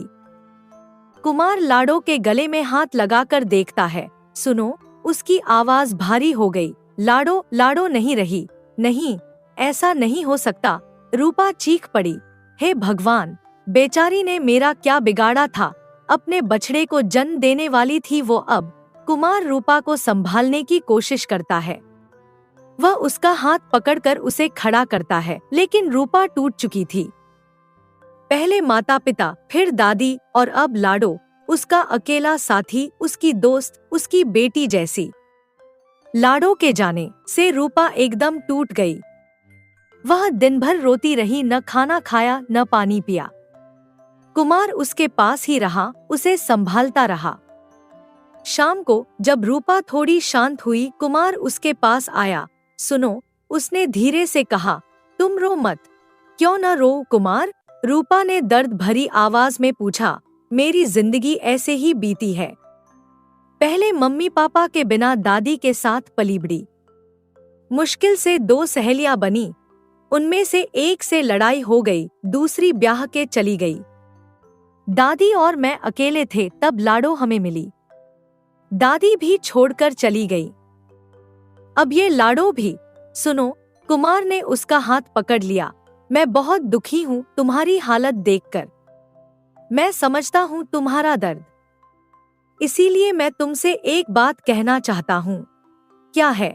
रूपा ने पूछा, आंसुओं से भरी आंखों से उसे देखते हुए। मैं तुमसे प्यार करता हूँ, कुमार ने सीधे कहा, और मैं जानता हूँ कि तुम भी मुझे पसंद करती हो। मुझे तुमसे शादी करनी है। अरे नहीं नहीं, रूपा ने तुरंत इनकार कर दिया। मैं अपनी लाइफ में कभी खुश नहीं हुई। तुम्हें कैसे खुश रखूंगी कुमार? मैं खुश रहने के लिए नहीं, कुमार ने गंभीरता से कहा, बल्कि तुम्हारे जीवन में तुम्हारा सहारा बनकर तुम्हें खुश रखने के लिए तुम्हें यह बात कह रहा हूँ। लेकिन रूपा हिचकिचाई। गांव की अनपढ़ लड़की और ऊपर से गरीब, और तुम अफसर। मुझे ऐसी ही लड़की चाहिए अपने जीवन में, कुमार ने मुस्कुराते हुए कहा, जो अच्छी, संस्कारी, समझदार, घर संभालने वाली, वफादार और गरीब लड़की हो, लेकिन दिल से अमीर हो। अब मना मत करना। रूपा कुमार को गले लगाकर रोने लगी। आखिरकार रूपा के जीवन में उसे समझने वाला कोई आया था, एक ऐसा इंसान जो उसके दुखों को अपना दुख मानता था। समय का पहिया आगे बढ़ता गया। रूपा और कुमार की शादी गांव में धूमधाम से हुई। बचपन से रूपा ने तकलीफें झेली थी, लेकिन अब उसके जीवन में खुशियां आने लगी थी। हालांकि वह अभी भी अपनी बेस्ट फ्रेंड लाडो को याद करके रोज रोती थी। एक दिन कुमार ने रूपा को अपने गांव के पास एक नए घर में ले जाने का फैसला किया। वह चाहता था कि रूपा के जीवन में नई शुरुआत हो, नए सिरे से। क्या तुम खुश हो? कुमार ने रूपा से पूछा जब वे अपने नए घर की देहरी पर खड़े थे। हूँ, रूपा ने धीरे से कहा, पर कभी कभी लगता है, क्या मैं कभी सच में खुश हो पाऊंगी? जरूर होगी, कुमार ने आश्वासन दिया। समय सब कुछ ठीक करता है। एक सुबह जब रूपा अपने नए घर के आंगन में सब्जियां लगा रही थी, अचानक कुमार दौड़ता हुआ आया। रूपा, ए रूपा, उसकी आवाज में उत्साह था। क्या है? रूपा ने पूछा अपना काम छोड़कर। देखो जरा वहाँ। कुमार ने घर के पीछे के बाड़े की ओर इशारा किया। रूपा वहाँ गई और देखा वही जहाँ लाडो की जगह थी, एक नन्ही सी बछड़ी खड़ी थी, बिल्कुल लाडो जैसी। ये रूपा की आंखें खुशी के आंसुओं से भर गईं। हाँ, तुम्हारी लाडो, कुमार ने प्यार से कहा। बिल्कुल लाडो जैसी है ना? रूपा दौड़कर बछड़ी के पास गई। वह बिल्कुल लाडो जैसी थी, वही आंखें, वही रंग, वही भोलापन। कहाँ से मिली? रूपा ने पूछा बछड़ी को गले लगाते हुए। गांव के पड़ोस के एक किसान की गाय ने बछड़ी को जन्म दिया, कुमार ने बताया। जब मैंने उसे देखा तो मुझे तुरंत लाडो की याद आ गई। मैंने उसे खरीद लिया। धन्यवाद, रूपा ने कहा आंसुओं से भरी आंखों से। तुम नहीं जानते तुमने क्या किया है। बछड़ी ने अचानक रूपा की ओर देखा और हल्के से सिर हिलाया, जैसे कि हाँ में जवाब दे रही हो। रूपा हैरान रह गई। क्या हो सकता है कि तुम बोल सकती हो? रूपा ने धीरे से पूछा। बछड़ी ने फिर से हल्के से सिर हिलाया। लाडो, रूपा ने चीख कर कहा और उसे गले लगा लिया। तुम वापस आ गई। जिंदगी हमेशा नए मौके देती है रूपा, बछड़ी ने धीरे से कहा, केवल रूपा के ही सुनने लायक आवाज में। जैसे तुम्हें कुमार के रूप में मिला वैसे ही मुझे भी। रूपा ने लाडो को और कसकर गले लगा लिया। उसके जीवन में फिर से खुशियां लौट आई थी। उसके पति कुमार और अब लाडो के साथ वह जानती थी कि आने वाला समय अच्छा होगा। अब की बार रूपा ने कुमार की ओर देखते हुए कहा, मैं तुम्हें सच में खुश रखूंगी। हम सब मिलकर एक खुशहाल परिवार बनाएंगे। कुमार ने मुस्कुराकर उसका हाथ थाम लिया। आकाश में सूरज चमक रहा था और हवा में खुशियों की सुगंध थी। पंढरपुर गांव में एक नई कहानी की शुरुआत हो रही थी, प्यार, विश्वास और नई उम्मीदों की कहानी। और लाडो, वह भी जानती थी कि इस बार सब कुछ अलग होगा। इस बार वे सब मिलकर एक ऐसा जीवन बनाएंगे जिसमें दुख कम और खुशियां ज्यादा होंगी, क्योंकि यही तो जिंदगी है, नए मौकों, नई उम्मीदों और नए सपनों से भरी। दोस्तों, यह कहानी आपको कैसी लगी कमेंट करके जरूर बताइएगा। और हाँ, वीडियो अगर अच्छी लगी हो तो प्लीज जाने से पहले इस वीडियो को लाइक और चैनल को सब्सक्राइब करते हुए जाइए। धन्यवाद। स्वस्थ रहिए, मस्त रहिए, लाइफ में हमेशा मोटिवेटेड रहिए।